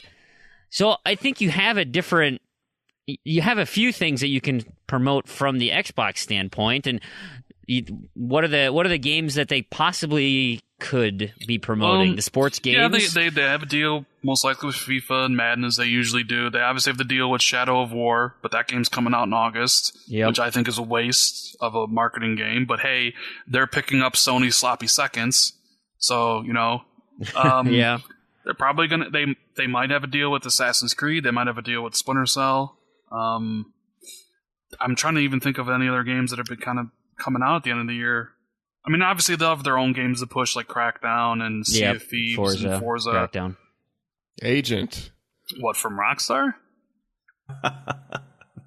Don't go there. So, I just say Agent every time someone mentions Crackdown. Isn't Sea of Thieves coming out in August, though? Who knows? Who knows when that game's coming out? I thought that's when that was coming out. I thought it would be a good release date. It's still unannounced. That if it would come out then. Because I just think Sea of Thieves would be buried if it came out with the console in October, in November. It's like, did anybody not learn from Agreed. Titanfall 2 and Watch Dogs 2 and Dishonored 2? All those games, while really, really good, they all kind of got squashed by the bigger games, Yeah. And I've played that game, and that's not a system seller as far as I'm concerned. It's not quite. It's fun. It's super fun. I had a great time with it, but I'm not clamoring to upgrade to a 4K box for Sea of Thieves. You're not on the Sea of Thieves train. I'll leave it at that. Not on the Sea of Thieves boat. Not yet. But I don't really care for Minecraft either. So you give me open world stuff and not my. Are you not on the quite Crackdown train at least? Oh, don't get me started on the Crackdown train. Come on. Sorry, What's wrong with the Crackdown, Randy? All right. What's wrong with Crackdown? I hate Crackdown so much. Don't even start. So we do have game another question from the community so that we much. should approach here. Is R56 Cooper S11 asks because obviously the Digital Foundry demo showed a lot of images of Forza in 4K at 60 FPS. He says, "Hey, what games are you guys looking forward to in 4K?" So when resolution is important, which, Rand and I don't necessarily agree on, that it is important, but, we want things to look nice. So what are those games that you really want to look pretty? For me, State of Decay 2. I think if you can get really nice textures, and because I think the biggest thing what I saw in that Forza video, and I had never seen that before, when they zoomed way down in on the track, and you could see all like the box lines of the far off horizon and stuff. And of course, obviously the stuff in the foreground looked real crisp, looked real nice. The lighting effects on the water. Yeah, beautiful. Awesome. But it's those long distances. It's that draw distance where you can have a real crisp background. And I just think of a world of like State of Decay where you can see out into the horizons and hopefully they can populate that world with zombies all over the place. And it's what I'm really excited about. I think that would look really cool. Proulx, you got a game? Cuphead. Cuphead in 4K, huh? Yeah, it's going to benefit the most, I think. From Is that 4K. coming out this year? It's supposed to. For sure. Who knows? It's supposed to come out, yeah. Sonic 2. No. You got a real answer, Proulx? Well, yeah. Actually, I think Gears will benefit a bunch from that bump. It's a generally pretty game already, but I think that will definitely give it a significant boost. More brown hues. You're really excited about the variation in browns. Gears 4 is very colorful. I get that. Browns and oranges. Has at least 1,000 variations on brown. No, it's not. Amazing. It's not the same the old. I'm kidding. Yeah. I actually, I hate to say it because it's not pushing the limits of what the one is already doing. But I'm going to say Skyrim, just because it's a beautiful game, and I'd still like to see what else we can get out of it. Go buy a Switch and go play your Skyrim over there. Hey, just one thing I wanted to say about the Forza graphics.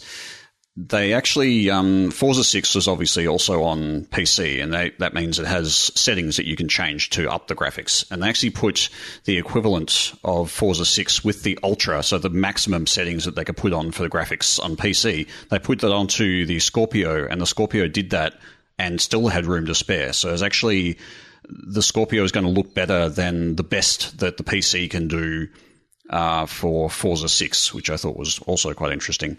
There's room to breathe. Well, I mean, the prettiest games look even more spectacular. are going to be the racing sims. They're just not that tech heavy. Those are always awesome showcase pieces for beautiful graphics. So yeah, Forza 7 is going to look amazing. I just don't care. Like, I don't like racing games. So, that's not my thing. Unless it was So 4K Mario pretty. Kart, then I'd be all over it, I think. But yeah. You think Nintendo is going to get anything above 720p? No, I know that. But if it was, that's the only racing game that I would actually care about. Yeah, Randy, do you got a game? What's your Just call? thinking of the games that, like off the top of my head, for the end of the year that are going to be on Scorpio in 4K, probably look really good as Star Wars Battlefront 2. The first game looked really well, even though it was only in 720p. So I can only imagine how that game's going to look in 4K. My serious answer here would be Red Dead Redemption 2. Oh, yeah. Red Dead Redemption, the original, there were moments in that where you just stopped what you were doing and just looked at it and went, that is stunning. I can't imagine that Red Dead Redemption 2 is not going to do the same thing, particularly with access to a 4K display. I mean, you even look at GTA 5 on the One. It's unreal how good that game looks. And it's huge. Yeah. And it's the same thing where you just stop and you're like, wow, like that is amazing. And, that's a game that was built for last gen up to new gen and is gigantic and still looks better than almost anything on the console. And for something a little more recent, Mass Effect Andromeda, for all of its faults, also is a very pretty game. The environments and stuff are actually really well done. So that also, I think, would benefit as well. We might get images that they promised in the trailers that they lie engined on us. Yeah, just don't look at the character. Just don't look at the character models, and you'll be okay. Perfect. Just ignore the people and the dialogue and anything else, and just look at the pretty pictures. Raincloud, why don't you bring us home, Raincloud, and give us some type of garbage? I mean, yeah, pretty much. I mean, I might get. I say I might get. I'm gonna poop in a jewel case in 4K. I'll get Red Dead. But nothing really. I mean, I don't have or plan to get 4K on anything anytime soon, so I don't care. Analog all day. Yeah, I don't even know why you're here. I'm here to rain on everything. You guys, and your positivity and your excitement. I gotta bring you back down to reality. Wonderful. All right, let's and then take it a little lower. Let's move on. You're listening to Zed to Zed. All right, let's turn it over to the community. We got a bunch of great feedback. Remember, we are giving away a prize for the best question. Boy, do I put that on Rand's shoulders for picking the winner here. Ooh, I don't know. Well, let's see. Let's just let it play out. First question comes from Alex, Miserly Pluto, 459. He asks, how does playing your favorite game or franchise affect going for that game's achievements? Because he says he would go to silly lengths for his favorites. What if Gra was your favorite? I actually had nobody's favorite. I really had a really good example. I was like, oh, I have this is awesome. I have a great example for this question. And then, of course, Randy pulls out the Gra thing. He's going to beat me no matter what. Damn it. What's I didn't yours, even pre-plan that. That just came to me right now. I didn't even think of that. I actually bought a Windows phone because I wanted to get the series completion for Mass Effect. That was why I did it, because I love those games so much. And of course, obviously we've been talking about it a lot lately, but I wanted to beat Infiltrator, which I did, even though it was buggy and gross, terrible. Garbage. Yeah. So that's why I've gotten into that portion of Xbox gaming. So I will go to extreme lengths depending on the I guess the franchise. So Mass Effect is that franchise for you? Do you have another franchise that maybe tickles your fancy? Yeah, I mean, I still would love, and I'm actively trying to complete the Halos. That's a tall order there, Chief. It is. Chief. I totally didn't mean to do that either. Really, you didn't. Okay, all right. You mastered that one though. Oh, come on. Hey, Cortana, can you give me a terrible pun? Cortana. It's Cortana. Hey, Cortana. Let me think. There's probably some others, but yeah, those are the ones that come up to the top. Tarragon, you got something that comes to mind? Yeah, the fact that I have gone through and almost completed 6 different variants of Batman Arkham Asylum pretty much says that I will do some pretty silly things for that. But I actually read the question a bit differently. It was, if you have a favorite game, it's like your favorite franchise ever. The first thing I'll do is not look at the achievements, because I just want to experience the game without having to think about it or possibly ruin the experience the first time through. It's like I haven't really taken much notice of the Mass Effect Andromeda achievements list, just because I want to just play the game in my own time and not think about that side of things. So I think there's sort of 2 sides to that. Like, if you really like something, you may actually ignore the achievements completely until your sort of second run through, or you go back and clean up. But yeah, as far as doing silly things, like, yes, I've got access to a Japanese console and a Games Windows Live setup and all of the good stuff, and I've bought like 4 copies of Arkham City just because they took away the achievements on one, so I had to buy another one, and it's like, that's pretty silly. Yes.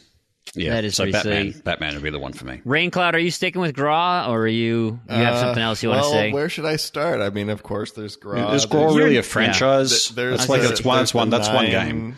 the 9 Xboxes, the your entire gaming history is silly. I think going Randy, after, clearly the one for you is the Guitar Hero series.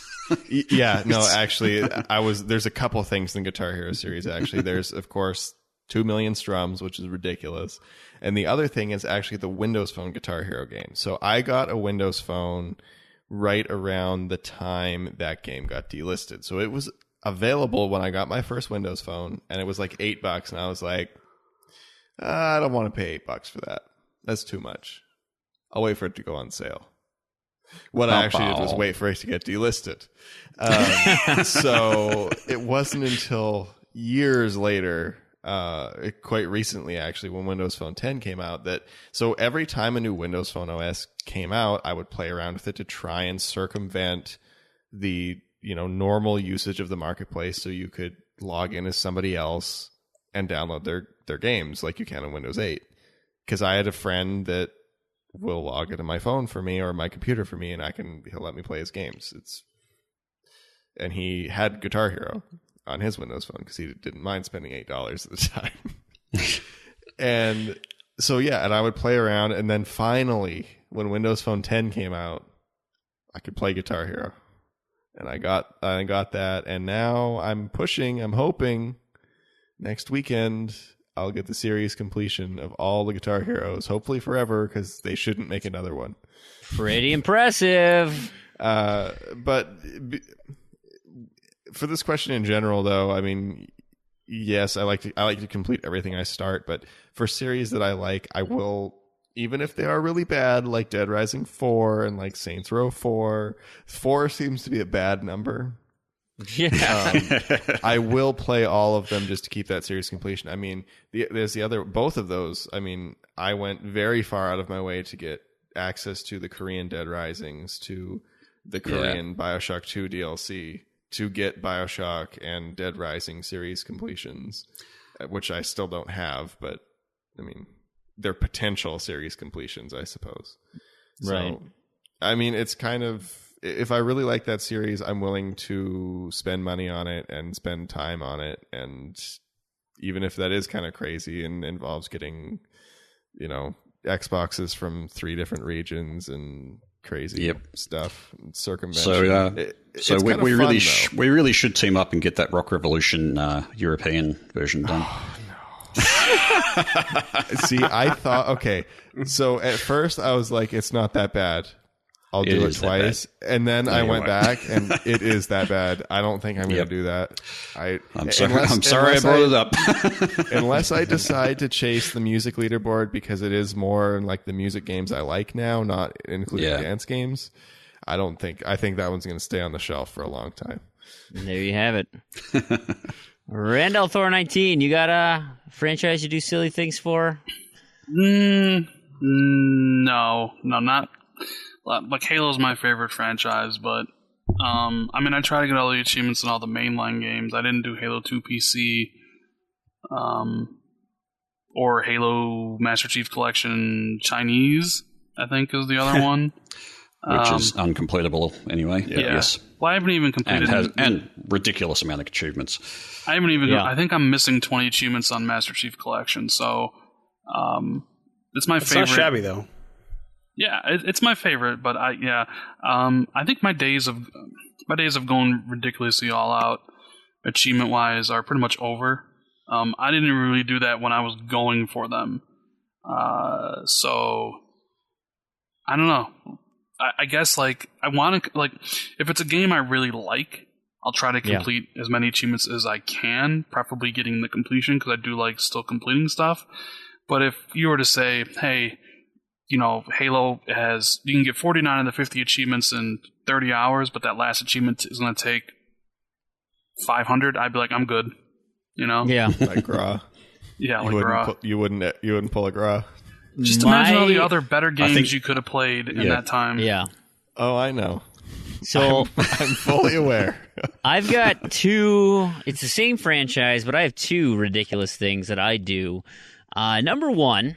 All right, the franchise is Destiny, of course. I'm not even sure that's my favorite. I really like it, and I do stupid things in that game. So, number 1, So I didn't buy it day one. I got it like a cheap deal, and then when I did get it, I did something stupid like buy DLC right away at full price when it came out in September. And then I went ahead and bought more DLC for it when it came out in full price for Rise of Iron. So that's stupid. Destiny 2, I'm going to pay full price for that freaking game. And that kills me that I'm actually going to buy a game day one. Like, I don't do that anymore, and that one's going to make me do it. No, you wait for me to do it. Well, there's that too. The other thing... that one doesn't work. The other thing that's really stupid is the notion of that game, right, is it is a slow grind. You're going to collect loot.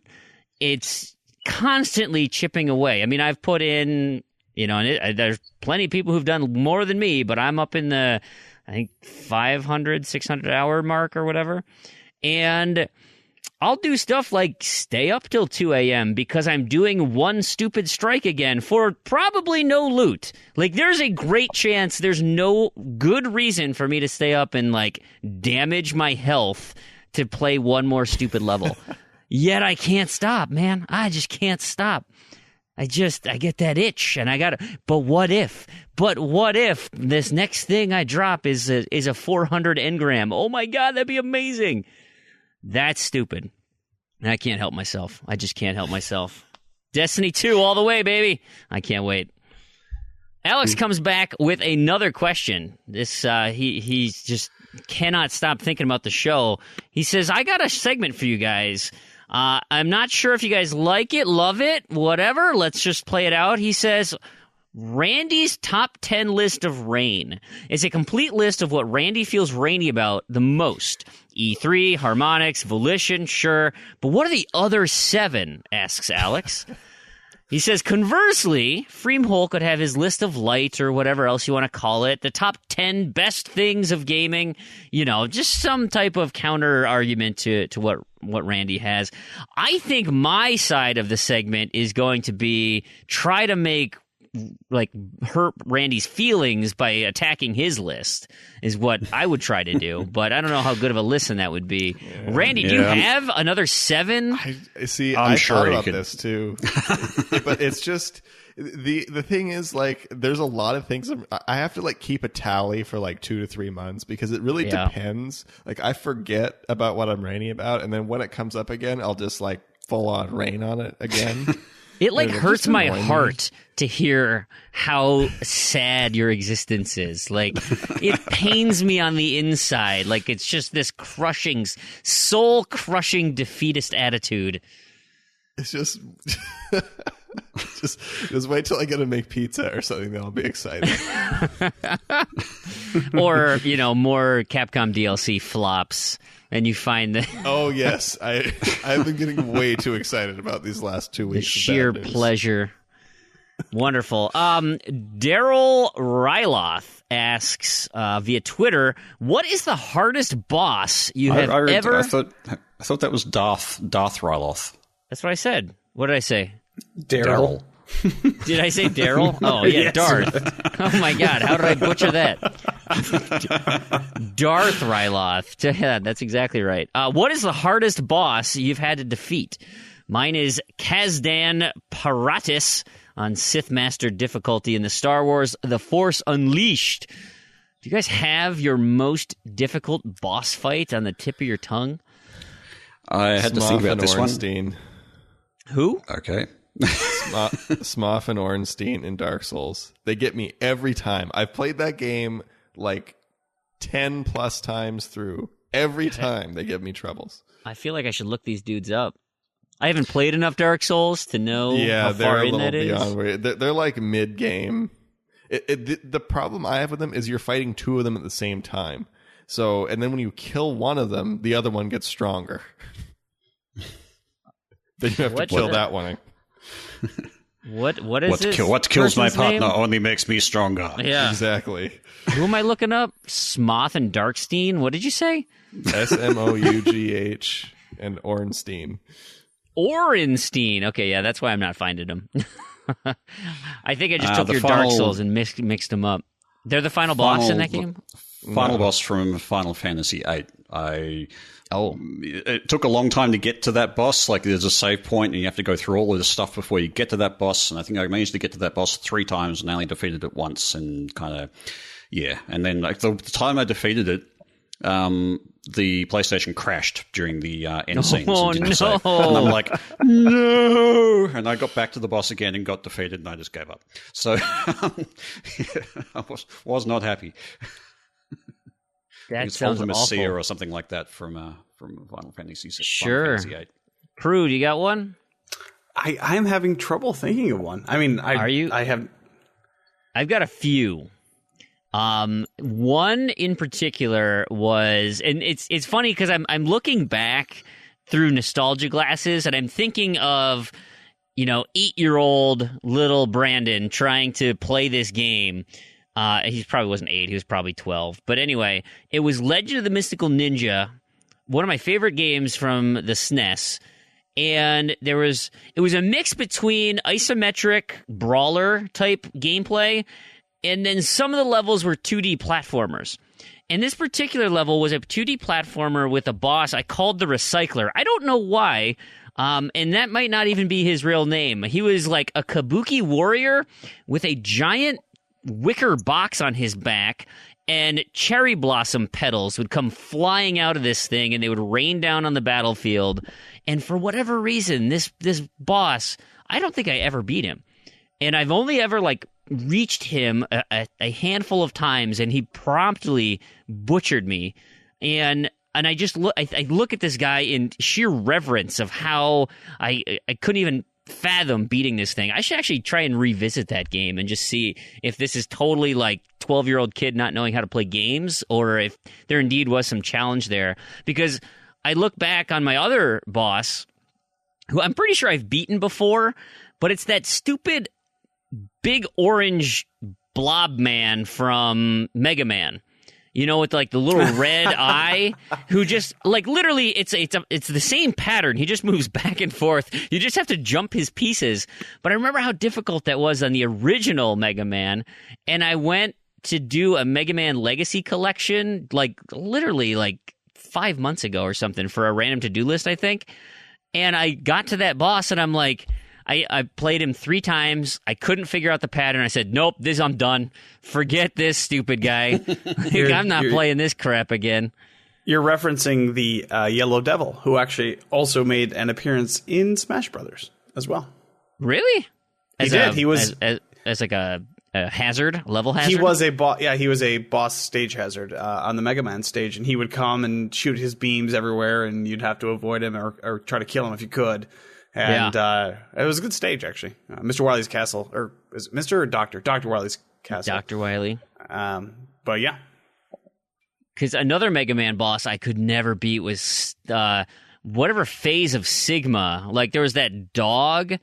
There's the dog, and then it was the robot dude, and then once you beat that, it turned into some crazy death machine. I don't even know.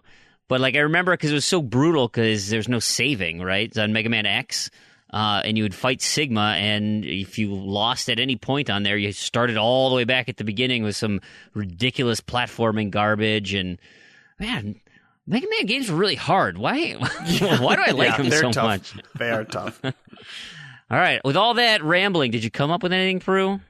Should we kick it over to Rand? You got it? Kick it over. I don't have anything good. I've been thinking this whole time of a boss fight that really gave me problems, and I can't. It would have to be something from the NES era. Whether it's I remember I couldn't beat the Ghostbusters game, but I don't know if that had anything to do with the staircase? Yeah, I don't know if that had anything to do with bosses, but I remember never being able to beat that game. And I remember something in Mega Man 2. I can't think of a boss in any meaningful sense. Yeah, like a current gen game where I just couldn't beat, or I had trouble. I mean, there are parts I've had trouble with. I remember Vanquish. I tried doing that achievement for the one that a lot of people can't get, and I kind of gave up after a few hours. The one for getting S rank and all those maps or whatever. I can't point to a boss and just be like, that's the one that did it for me. My mind went to the same place too. I'm like, what NES games could I not beat? And this isn't technically a boss, but it's way harder than any of the bosses in the actual game. Was the seaweed from the original Teenage Mutant Ninja Turtles game? Oh yes, which is literally basically impassable. I think. It's stupid. Yeah, I'm sure there's a ton. I can't think of I any need to off go the top back of my and play head. that game. It's still like, tough. I remember it being a good game, but like brutal. But it's like, I don't think it was a good game. I think it was just like, it's not okay. Yeah, I don't think so. And then I don't know. Any of the other Turtles games were better. I don't know. Randy, I guess if you think of like older like NES games, I'm sure there are bosses that are tougher than Smough and Ornstein. I'm literally watching Smough and Ornstein right here. This is insane. These guys are crazy, dude. Yeah. And I've seen that. I'm convinced they're the hardest boss in the game. I assume Smough is the big fat dude, right? Like he's the guy with the big boobs and what are their full names? Executioner Smough. Yeah, that's got to be him. And then there's what's the the other Dragon guy? Slayer Ornstein. Yeah, Ornstein is the Dragon Slayer, which is the guy with the lance. The knight dude. Yeah. Still, as far as the hardest boss to get past, I would have to always give the credit to Bloody Jitterbug from Death Smiles. Oh yeah, that is the ridiculously hard to get to. It's really, really difficult to get to, and then really, really difficult to also defeat. But apparently, once you get to it, you can die as much as you want. You just have to get there. Yeah. Yeah. Oh, yeah. But the one that comes to mind, if we're talking all time, would be Final Fantasy XI. That's the online one, right? Mm-hmm. There's a boss that took like 24 hours to beat. I never got that. I never It got took that a far. team of people to like 24 hours. They had to stop playing. That reminds me of Final Fantasy X. After you've sort of unlocked everything in the game, there was like there's these bosses that you meet. I think they're the Aeons or whatever they are. There was sort of like these special souped up versions of them that you could find. And one of them was basically like a triple. And the only way you could defeat this one, because they had like 3 attacks, which basically they just completely wiped your party with one attack, no matter how strong you were. The only way you could really defeat it was to use one of your own Aeons, which basically just did a kill move. And you've sort of got that kill move maybe once every 100 times you summon. So you basically just be repeatedly trigger this fight scene, trigger your Aeon, hope it kills the boss, die. Do it again. But yeah, there was some ridiculous. But is that hard or just dumb random? Yeah, that one was particularly dumb and random. There was you could actually grind your characters if you spend enough time on it. You could grind all of your stats up high enough that you'd actually be able to stand a chance of surviving. But it was just it was ridiculously hard to the point that the only real way to get past that particular fight was to rely on dumb luck. So anyway, Nice. I thought of one. I have one. In Pokemon in the original Silver and Gold, as well as the remakes Soul Silver and Heart Gold, you have to rematch Red, who is by far the latest game. I mean, you could grind out your levels by beating the Elite Four over and over again, but he had a very well-balanced team. Of course, he had a Pikachu, as well as all the starters. And he was tough. He was tough. He's probably the hardest person you ever have to fight in any Pokemon game. I can see it. I don't remember. I played so many hours of Silver. I do not remember that at all. You don't have to do it. Red's the bad guy, right? Red? No. You don't actually have to do it. From original Pallet Town, right? He's the protagonist from the first game. He's not the bad guy. But I've heard internet speculation that directly goes against that. So you could play Silver for thousands of hours and never actually fight Red. It's never forced on you. You'd have to just find him, essentially, is how it works. Dude, I found somebody has a shiny Gyarados guarding a gym here in Pokemon Go. Yes, there were a bunch of shiny Magikarps because of the recent water event in Pokemon Go. That was pretty cool. I really wanted one, but I wasn't able to get one. Same. Sorry. All right, Daryl. I said it again. Darth Ryloth. It's like I want to take that TH out of there and just make Daryl Loth. Darth Ryloth. Terribly sorry. Thanks for the question there. I got a private message from the Spinal Clerk. He says, "Hey, Fream, I've been a regular listener since the turn of the new year, and the podcast does wonders for those of us who listen during the graveyard shift." His question, have you ever had to explain achievement hunting to someone unfamiliar with the concept? From the outside, those of us who go the extra mile to hunt down these achievements probably seems insane. I mean, it's totally normal to import a console just to stack the game, right? Back when I was in college, he actually wrote a paper defining our little niche corner of the gaming world, but that's a different story. So, what do you guys have to say? Have you ever tried to explain achievement hunting to someone, and how well did that go? I'm looking at all the everybody time. I think's tried to explain it. It's you walk tried into my being living the key. room, you see a bookshelf with 8 Xbox consoles on it. Now, you understand my dilemma here. It never worked. I mean, you can try. It just, you can't. You either get it or you don't, and that's pretty much it. Or you I always explain okay. it as a kind of a meta game. It's a game that you play on top of the games that you play. But that's about the best I've been able to kind of describe it. Other than, yes, I get a little dopamine hit every time that little blink happens, and that's what makes me happy. But even I've been trying to explain it to my kids, because they'll look at me. So I even mentioned a couple shows ago where I was using an idling controller to boost a multiplayer game in Toy Soldiers, and my son's looking at me like, "Oh, you're such a cheater, Fream. How are you, like, you're getting the achievement, but you're not playing the game." It's like, aren't I, son? Aren't I? Playing the game, right? It's a different kind of game. But, like, I look at that now with the random to-do list, and, like, I kind of, you identify ways to get creative to, I mean, that's essentially all TA is filled with, is creative solutions to bypassing the systems in the game, if indeed that's, a particular course of action that you can take. So, I don't know. Yeah, it's funny because, Proulx's around a lot of the times, and he sits on the couch with me on Thursday nights when he's off work that day, and watches us play Titanfall. And by the way, he calls all of the people that I'm playing Xbox games with my fake friends, because for whatever reason he likes to use that term.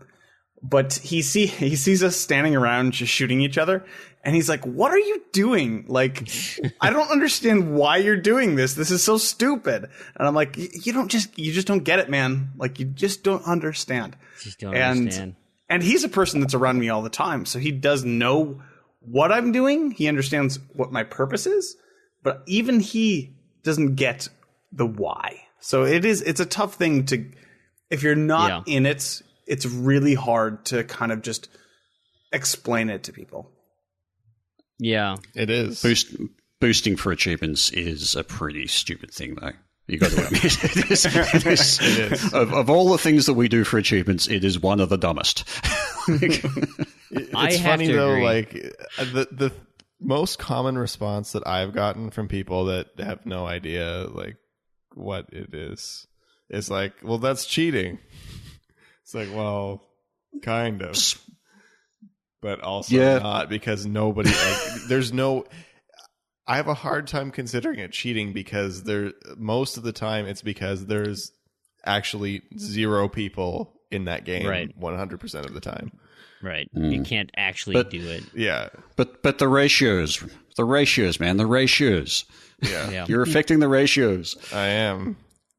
What about you, Rand? Back in the day when you were achievement hunting, did you ever try to explain to people why you're going for a million gamer score? The only times I've had to explain to someone why I was doing what I was doing was when I needed them for a Connect game like Victorious or like Sesame Street, and I needed a second player, and they would be like, they'd look at me and be like, "Why are we doing this?" I'm like, "I need it for achievements, but why?" Like, why? Just do the thing. But yeah, that's the only time I really had to explain to people. And that's it's a big ask, too. Just put your stupid my hands wife- up, man. Do stuff. Hey, My you want to wife play gets it. Victorious with me? It's like, yeah. See, my wife gets it, but like I could never get her to like help me with Connect. I mean, like she would if I really needed it, but it's like she's like, no. Yeah, You want me to play what cheerleading You game? can get it. You can get achievements, but It's not funny. gonna help So me with I'll Connect. go back to my kids and now having completed both Rayman Legends or even in Minecraft, right, where it's like I've pretty much done all the easy stuff to do. Like the next level of a set of achievements is like I'll just take someone else's world. Like this isn't. I'm not gonna do all this garbage. And so my son wonders why I don't like playing that game with him anymore. And it's like, man, the thrill is gone, buddy. Like, I'm just literally spending time here hanging out. Like, I'm trying to find an ocelot. That's the only thing I care about right now. I did have to bribe one of my sisters to help me with one of the Connect games back in the day. Oh, dear. Bribe with what? Like candy money. or Money. money? Oh, Yeah. no. You Buying hired a achievements? Connect stand-in. So, like, look, some of those games, and I still kind of believe it today, if I'm going to play a really, really crappy game, I'm going to get all the achievements in it, right? Oh, yeah. I will not, like, leave it Let that game incomplete. beat you? Yeah, or it's like, if I'm going to play that really bad game, I'm going to get it 1,000 in or whatever. And I remember, I forget what game it was. It was like a snowboarding game or something, or like a game where you're on, like... Adrenaline Misfits. Yeah, and you needed a second person. But they didn't really have to do much. They had to stand there. I remember doing it, like, the first time with her, and, like, she didn't know what she was doing, and I could tell. I was like, I just need you to stand here for a while. And then she's like, I got things to do. I'm like, here's $50. And she's like, okay. Let me get my 1,000 and move on with it. Yeah. You know, with that $50, you could have like bought like a standee or something. That's funny. Like a mannequin. Yeah, but And we those are complain about it's DLC such a pain sometimes. to get them to like stay in place and not stay in place, but get picked up properly, and then a real person is much easier. I'm not going to say yelled, but I certainly raised my voice when I was trying to boost something in Rocket League, and my son kept driving into the goal and hitting the ball in there because I had the matches set to one goal, and he's like, oops. I'm like, don't give me oops. You literally played the game. I told you not to, and like we got into this argument, and it's like, but I don't want to sit here while you do whatever you're doing. I'm like, it won't take that long if you stop driving around hitting the ball. Like, I need to flip upside down, drive my car, and hit the goal, having an upside down car. What's wrong with that? Don't tell me what to do, old man. Oh, yeah, it's just never going to work out for us. A couple questions left here. Actually, I think this is the last one. Spanking Spronkle on my friend feed, he mentioned, hey, given the timing of the show's release, you may want to chat about how fun Easter egg hunts are and how everyone should participate in one, Wink, wink. The reason he said wink, wink is, so those of you who know, I'm on the True Achievements community events team. And Planting and I, the two managers of the team, we went and hired some people. Actually, Spanking Spronkle is one of the new members of the team, and he is alluding to the fact that as of recording today, and by the time this comes out, we will have launched our first community event, and we're calling it the True Achievement. I think we're calling it the Easter egg hunt, maybe just the egg hunt, because we don't want to be totally on, yes, it's Easter, but whatever. Anyway, I'll just call it an Easter egg hunt. The goal is stop being so sensitive. Anyway. Well, actually, that comes into Giant Hunger's question: is do they even do Easter egg hunts in Australia? Do you guys do egg hunts?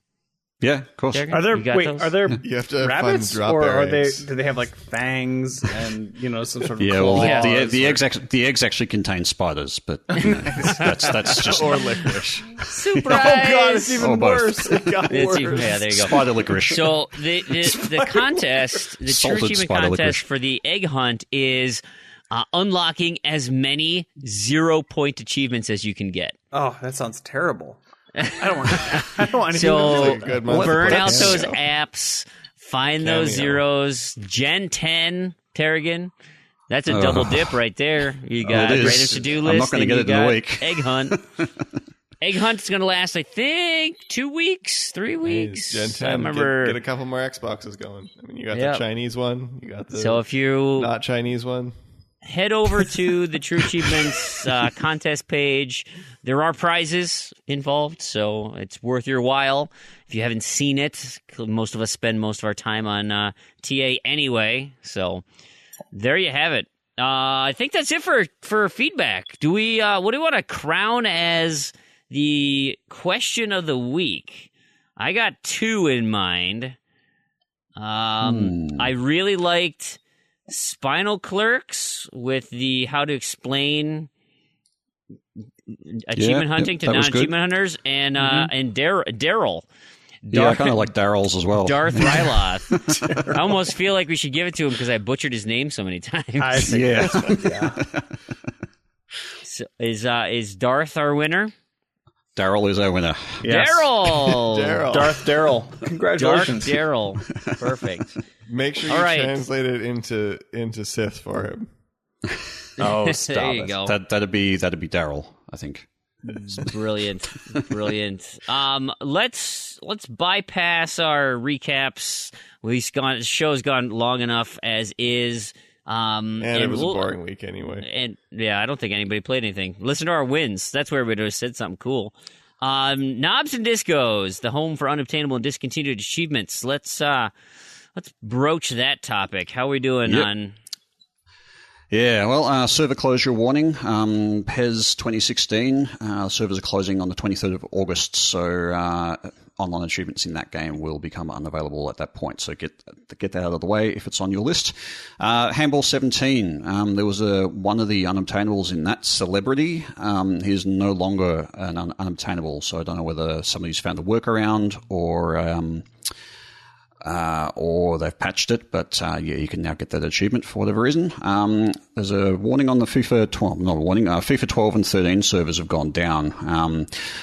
There's a big list of achievements that are affected by this. I'll put a link to that in the show notes. It's on one of the True Achievements threads about that. And Rock Zombie, there was an update for that. Actually, no, there's an update to our dashboard, actually, and since that dashboard update, Rock Zombie has been literally unplayable. Apparently, you can't get past the selector profile part of it to get into the game. Wow, like Literally totally unplayable. broken. Yep. This Yikes. is the second game ever that has been broken by a dashboard update, What's the other one? which is interesting. What was Yeah. that? What's the other one? Juice 2 PC. Oh, that's right. You mentioned that before. Good one, Xbox. Thanks, Obama. Yeah. Stupid single button press to get to the dash. Who wanted that anyway? Who wants a clock? Like, really? I want to check the time. Quick access to things, speed. Pff, Anyway, overrated. all right. I want my Rock Zombie. Anyway, that's about it for our knobs this week. Gotcha. Well, let's wrap up the show with you guys. I'll do some more at the tail end here by closing out. You guys don't want to stick around for competition. So what are we up to this upcoming week? Let's kick it over to Rand al Thor 19. Sign yourself out. Where can we find you? What are you up to? Any fun things we should go check out? You've already told me a video I need to go find. That apparently is internet infamy, but Well, I don't know if it's infamous, but a lot of people it set people off a lot of way about the Xbox controllers. But yeah, you can find me on TXR Podcast Monday nights, where I'm the host. That's youtube.com/TXR_podcast, or my own YouTube channel where I post daily videos, usually about Xbox, but also my indie spotlight I do. which is youtube.com/Rand al Thor 19. I should have videos up this upcoming week for Ukulele, possibly Deformers, Inner World, Four-Sided Fantasy, and I think that might be Bulletstorm, the Bulletstorm game that just came out. Hopefully I can get that one up. Have you played Ukulele yet? I have, yes. What do you think? This is after it's released, so... Well, no, it hasn't come out yet. Oh, no, but this podcast... The show doesn't come out. Yeah, it doesn't come out. I honestly haven't played it enough to give you an opinion on it yet. Now, did you like Banjo? I've never played either Banjo game. Oh, okay. Well, then... You need to go back and you need to make an exception to your 360 rule and play Banjo-Kazooie and Banjo-Tooie. Hey, you can play it on the one. It's fine. Let it go. That's what I mean. But I mean, they're 360 games. You gotta break your backwards compatibility. And one of my buddies who's beat the game, he gave it a 9.0. Said it's the best game he's played all year. Ukulele. Yes. So when the reviews came out, I was giving him crap because I'm like, best game of the year, huh? And he's like, I don't understand these reviews.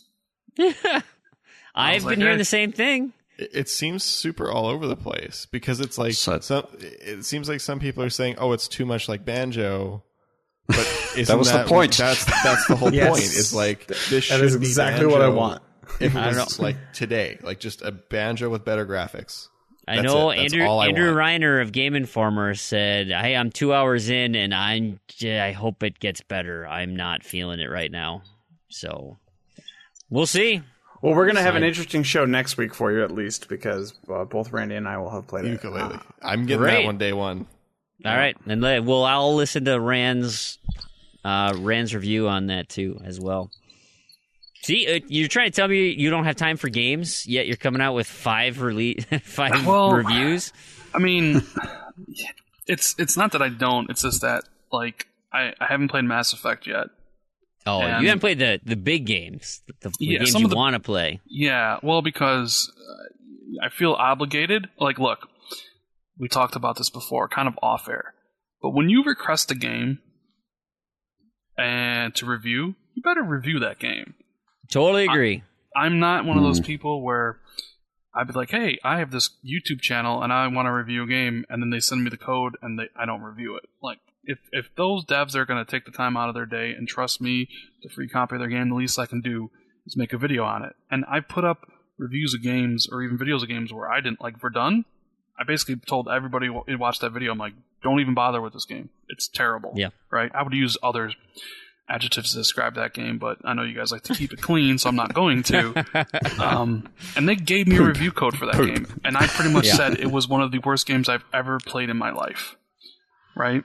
Because I noticed, around TA, usually, like, when the list goes up and people get to play it early, people who play it early, most of the time, not all of them, are people who don't even bother putting reviews or streaming it or anything. It's kind of it's kind of sad. So I feel obligated to put up a video, whether it's a review, which I only try to review games once I finish it, or my impressions after a few hours. So yeah.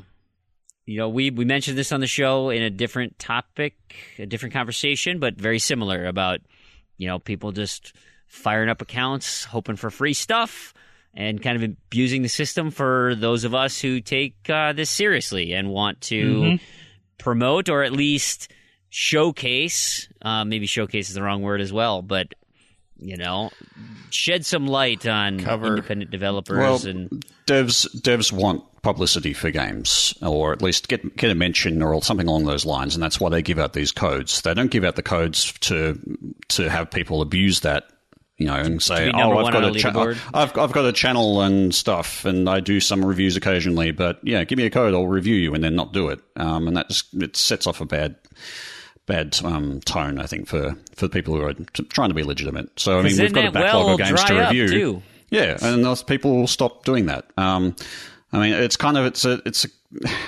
it cuts both ways, because I mean, devs could stop giving out codes, but then they stop getting any publicity. So it's kind of like, well, they're kind of stuck. They have to give out codes either way.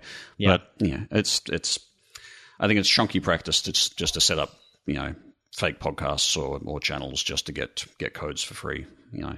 Agreed. So yeah, go watch Rand's videos. Thank Mr. Media, Ukulele. the media millionaire. Yes.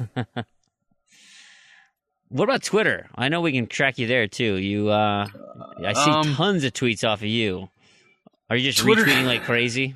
Well, I usually will retweet most of the time if someone likes one of my videos. I don't do it like everybody, but I will kind of do it maybe like hourly. But I really don't give up my Twitter because it's always a pain. It's like, my Twitter is Rand _L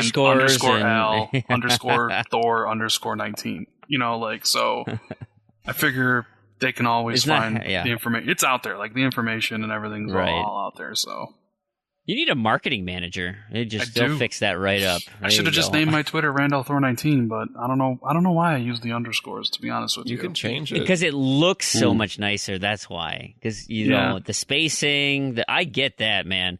Like when I see hashtags and all the words are all smashed together, infuriates me. My God, that's the worst. When like sometimes when I'll guest on other people's podcasts or whatever, and they'll be like, and Rand al Thor will be here, and they capitalize the A and they don't have the 19. I don't know, that angers me a little bit because the A is not capitalized, and you need the 19. I don't know, dude. I am so sorry. I capitalized the A. That's but fine. I can't. I literally capitalized. I'm so glad in the show notes I don't have the A capitalized, and I've got the 19. But like, so when and this is just a dumb cathartic thing that I do, but when I like accept a game, like I'll go into TA and I will type out the achievement list into an Excel sheet just because that like commits the achievements to memory.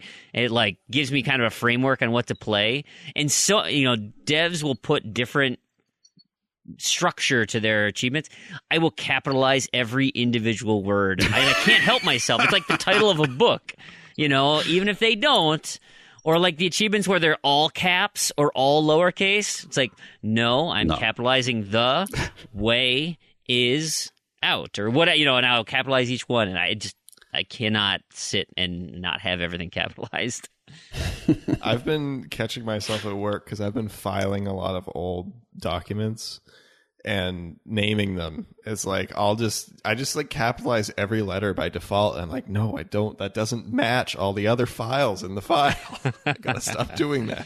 Oh man, brilliant. What are you working on? So you got all those reviews. Anything else you're working on? You mentioned TXR. I mean TXR. We just had Chris Charla on, who was that was a great interview, by the way. Yeah, head of the ID head of program. ID at Xbox, and we also had Seamus Blackley on. Hopefully we'll have some more people come on soon. We're always trying to work behind the scenes to get industry veterans and people to come on the show, so stay tuned for that. For sure. It's a great listen. It's fun. I like it quite a bit. Proulx, what are you going to be doing this week? Anything cool? Oh, yeah, totally. Lots of cool, awesome things. No, I'll be playing ukulele. Oh, God. Right? Yes, I will absolutely be playing ukulele. Yeah, I mean, that is literally super just cool. Talked about it. Yes. Well, I was actually thinking more in my head of like trying to finish my first playthrough of Mass Effect app. And I'm pushing it. I really think I'm getting towards the point of heading to the end game now. Depending on how much I get done this weekend, I might get to finish that up. But as soon as Tuesday comes, it's just going to be ukulele for the rest of the week. So between those two games, that's what I'm going to be doing. Nice. Randy, ukulele. What else? Anything? I'll be some ukulele. I really want to finish Transformers, but I'm also now trying to push for the Guitar Hero series completion by next weekend when Warren comes out here. So, an IRL meetup. I like it. Yeah, we're hanging out. You're going to really meet one of those fake friends. Yep. Well, that'd be fun. I mean, me and Proulx aren't fake friends anymore, and I'm real friends with Proulx. That's true. He can't count as a fake friend. He can't deny it. Just because he fell asleep doesn't mean you're not real friends. Just because you see somebody doesn't mean you're friends. Well, I see a lot of people. Okay, but he's not fake friends. Yeah, it may not We make don't you have to real be friends. We're just but you're not fake friends. Yeah. There. Okay. Nah, that's fair. That's fair. Tarragon, what are you up to? And I suppose I should ask where if you guys want to be. Cause I throw my Twitter handle at the end, so if you guys want to throw yours in there, go nuts. Yeah, Randy at ZZ Urban Spaceman. At ZZ Urban Spaceman for me. We'll all talk obviously. at the same time, though. Then, so then mine can is understand. On three. At- One, Yeah. two. Jeez, you guys, amateur. My and then plans. you just dead air it. I'll go first. At one up Dan. That's the number one, not the word. I guess I'll go second at Randy2727. I mean, that was Oh, the is it my order I turn? introduced you. Let's hear it, Tarragon. At ZZ Urban Spaceman, which is also my gamer tag, without the Yep. Plans wise, I've been slowly chipping away at Mass Effect Andromeda, so I'll probably keep doing that. I actually want to play some Elite because I haven't been able to play it for like the last week and a half. I've just been too busy with other stuff, and yeah, continuing my ongoing bean dive. But yeah, that's probably pretty much all my plans for the week. Nice. Oh, and editing and cutting a show, of course. Yeah, and our review show is going to be coming out this week as well. So that'll be we fun. just, Listen for that. I actually published the first one of those just before we got on the recording. What? So there we go. I didn't realize. So if I boot up iTunes, I'll see another recording. Yep. Exciting! Ooh, that'll be fun. And then there'll be another new one music, coming up new on intro, Friday. new everything. Whoa. Wow, great, All the things. man. This is wonderful. I made a list, okay, because I mentioned last show of all the things I wanted to do and random to-do list and all the contests and all that great stuff. I said, I don't know where I'm going to fit all this stuff. So I put it into a calendar, and I can't fit all the stuff in there, it turns out. So I do know one evening, I think it's going to be Sunday, whether it's this Sunday or next Easter Sunday, I'm going to have a Connect Party day. It will be Beatsplosion and what the hell other Connect game do I need to do for my stupid Connect contest? Party, maybe? Oh, Disney Fantasia. I need to do Beatsplosion and Disney Fantasia, so I'm hoping I'll While be you're there, rested. check out the air guitar for Connect.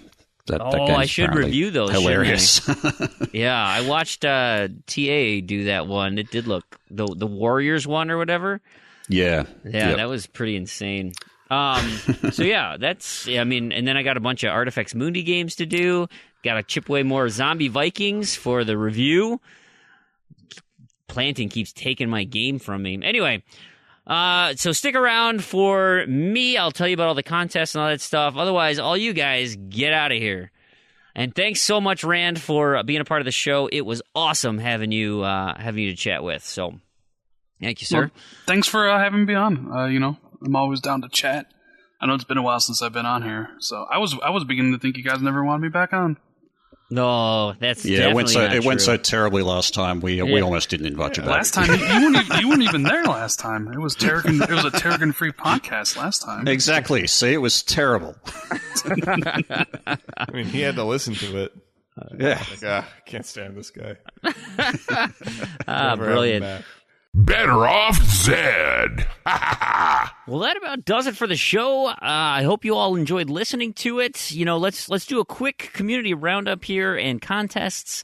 Of course, April's full swing now. We've got our new random to-do list. Go check those out. And if you want to sign up at any time, you are totally welcome to get a list for the month. Don't feel like any time's too late. And make sure your list is curated. You're happy with how it comes. I'm super excited about my list this month, so I'm hoping that I can make some good progress on it. April's contest, the Gamer Scoregories competition. I hope everything has been clear. You can find all the information in the forums. You understand what you need to be doing. I've already unlocked one achievement toward my contest entry. So I'm hoping no one else steals that one. We'll see. I'm looking forward to looking at what everybody's submissions are and how this plays out. So don't forget to take a look at that one. Of course, we've got the Gamer Tag Challenge as well. Cerebral Assassin. Check the spelling on the forums, forum.z2z.com. And I got a couple numbers in there. Did a nice selection of letters as well. Mokas, the M. Surin's overly convoluted achievement spectacular for the month of April is Chain Reaction. You have to link achievement names together. So far, I've got 3. It's and it all happens to be in the same game, which is kind of cool. But Catch starts with C, ends in H. Home Gang, I mentioned this in the last show. Those 2. Well, turns out I've been keeping track of everything. I got one that started with a G. Go Unicorns. And so that one ends in S, which S should be easy. I should be able to get that tonight. So maybe I can get my streak even longer. So yeah, that should be a lot of fun. Like I mentioned before, don't forget to post them in the forums. For the gamer categories, that you want to send me a private message. Don't post that in the forums because then everyone will know what you're submitting, and they'll either chew away at your points or, well, yeah, don't post on the forums. Just send me a message. Finally, GTASC, the Great True Achievement Score Challenge. We had a team elimination. Saucy Slingo's team went down last period, and a few individuals from our community, Enigma Gamer 77, David MCC, who you know on Discord as Sober David, and Kreptor 5291, the most recent winner of one of our contests. So you 3 individuals are out. Better luck next year. You way outlasted me. So you know what? Maybe you could try the new TA Community Challenge that we just talked about earlier in the show during the friend feedback part. Is the Easter egg hunt, and it starts on this upcoming Friday, Good Friday, and it goes for a few weeks, and you're looking for those 0.0 gamer score achievements. Apps are full of them. So once go and register, join the fun. There's a couple prizes, but it's just a silly way to jump into those apps and grab those 0 gamer score. Maybe there's a little bit of glory in cleaning up those 0 pointers. Hell, if you could do it with Gen 10 or Too Legit to Quit, now that's the way to go. That's a serious goose egg there. So I think that's going to do it for our show. We totally would love it if you came over to our Discord chat and visited with us. We have so many different chat rooms open, people talking all the time, specifically our LFGs, finding people to game with just real quick if you want to just boost some achievements or you want to find a steady gaming group. We are a fantastic community for that. Actually, I still got my Destiny or my Diablo group still going. That's super fun. We've got, the Titanfall group, of course, that I'm a part of. But there's tons of other groups. I know there's some Overwatch, Elite Dangerous, like I mentioned. And the game sale just went into effect. So, holy crap, there's a ton of gaming opportunities to be had. So take a look at our Discord chat, discord.me/Z2Z. I want to thank everybody so much for listening. I hope you enjoyed the show. It was a lot of fun talking with Rand. It was a lot of fun chatting about Xbox Scorpio. I am super pumped about the prospects of that device, although my wife's not too happy about it. I think I recall when I mentioned I was going to buy an Xbox One and saying, oh no, this is going to be fine for a long time. I'm not going to need to upgrade. She threw that right back in my face, but I've been saving my money, right? That's personal money. I can do whatever I want with that, like birthday stuff. Anyway, I'm probably a little too old to be doing that, but, my son's going to want one, right? Anyway, let's, you know what? If you guys out there wanted to help out the show, one of the best ways to do it is to spread the word, tell your friends, post on social media, share, smash that subscribe button, although we don't, typically do a lot there, but hey, anything helps. We really appreciate it. And you can come visit us on our website. You can find show notes, links to things we've talked about. That's Z2Z.com, ZEDTOZED. There are so many ways to reach us as well. We love getting community feedback and just interesting chats and discussions to have on the show. Twitter is one of the best ways to do it because it gets everybody at one time quickly, and that's at Z2Z, ZEDTOZED. I'll spell it again. Or, of course, you can email us directly, contact@Z2Z.com. You can also hit my Twitter, at Freamhole, FREAMWHOLE, or private messages. You can do private messages through trueachievements.com. Even better, you can do private messages on our forums, forum.Z2Z.com. You can even send us private messages on our Discord chat, discord.me/Z2Z. Zed to Zed. You know what? We'll even talk to you over Xbox Live. I just read a Facebook message. So everywhere, guys, everywhere. We love hearing from you, and we love engaging. I do want to give a big thanks to all the sites and tools that help us make this show a reality. Libsyn, Discord, Trello, Twitter, Discourse, Zencaster, Skype, and True Achievements, of course, for providing all of the wonderful tools that we use. And a quick shout out to all the games media sites for digging up all the fun things to talk about. And of course, last but not least, Microsoft and the Xbox console. Can't wait to find out what the name of Scorpio is going to be. So, on behalf of Rand al Thor 19 and Crandy, Tarragon, Proulx, this has been Brandon. And to all you achievement hunters and gamerscore junkies out there, thank you so much for listening, and we'll catch you next episode.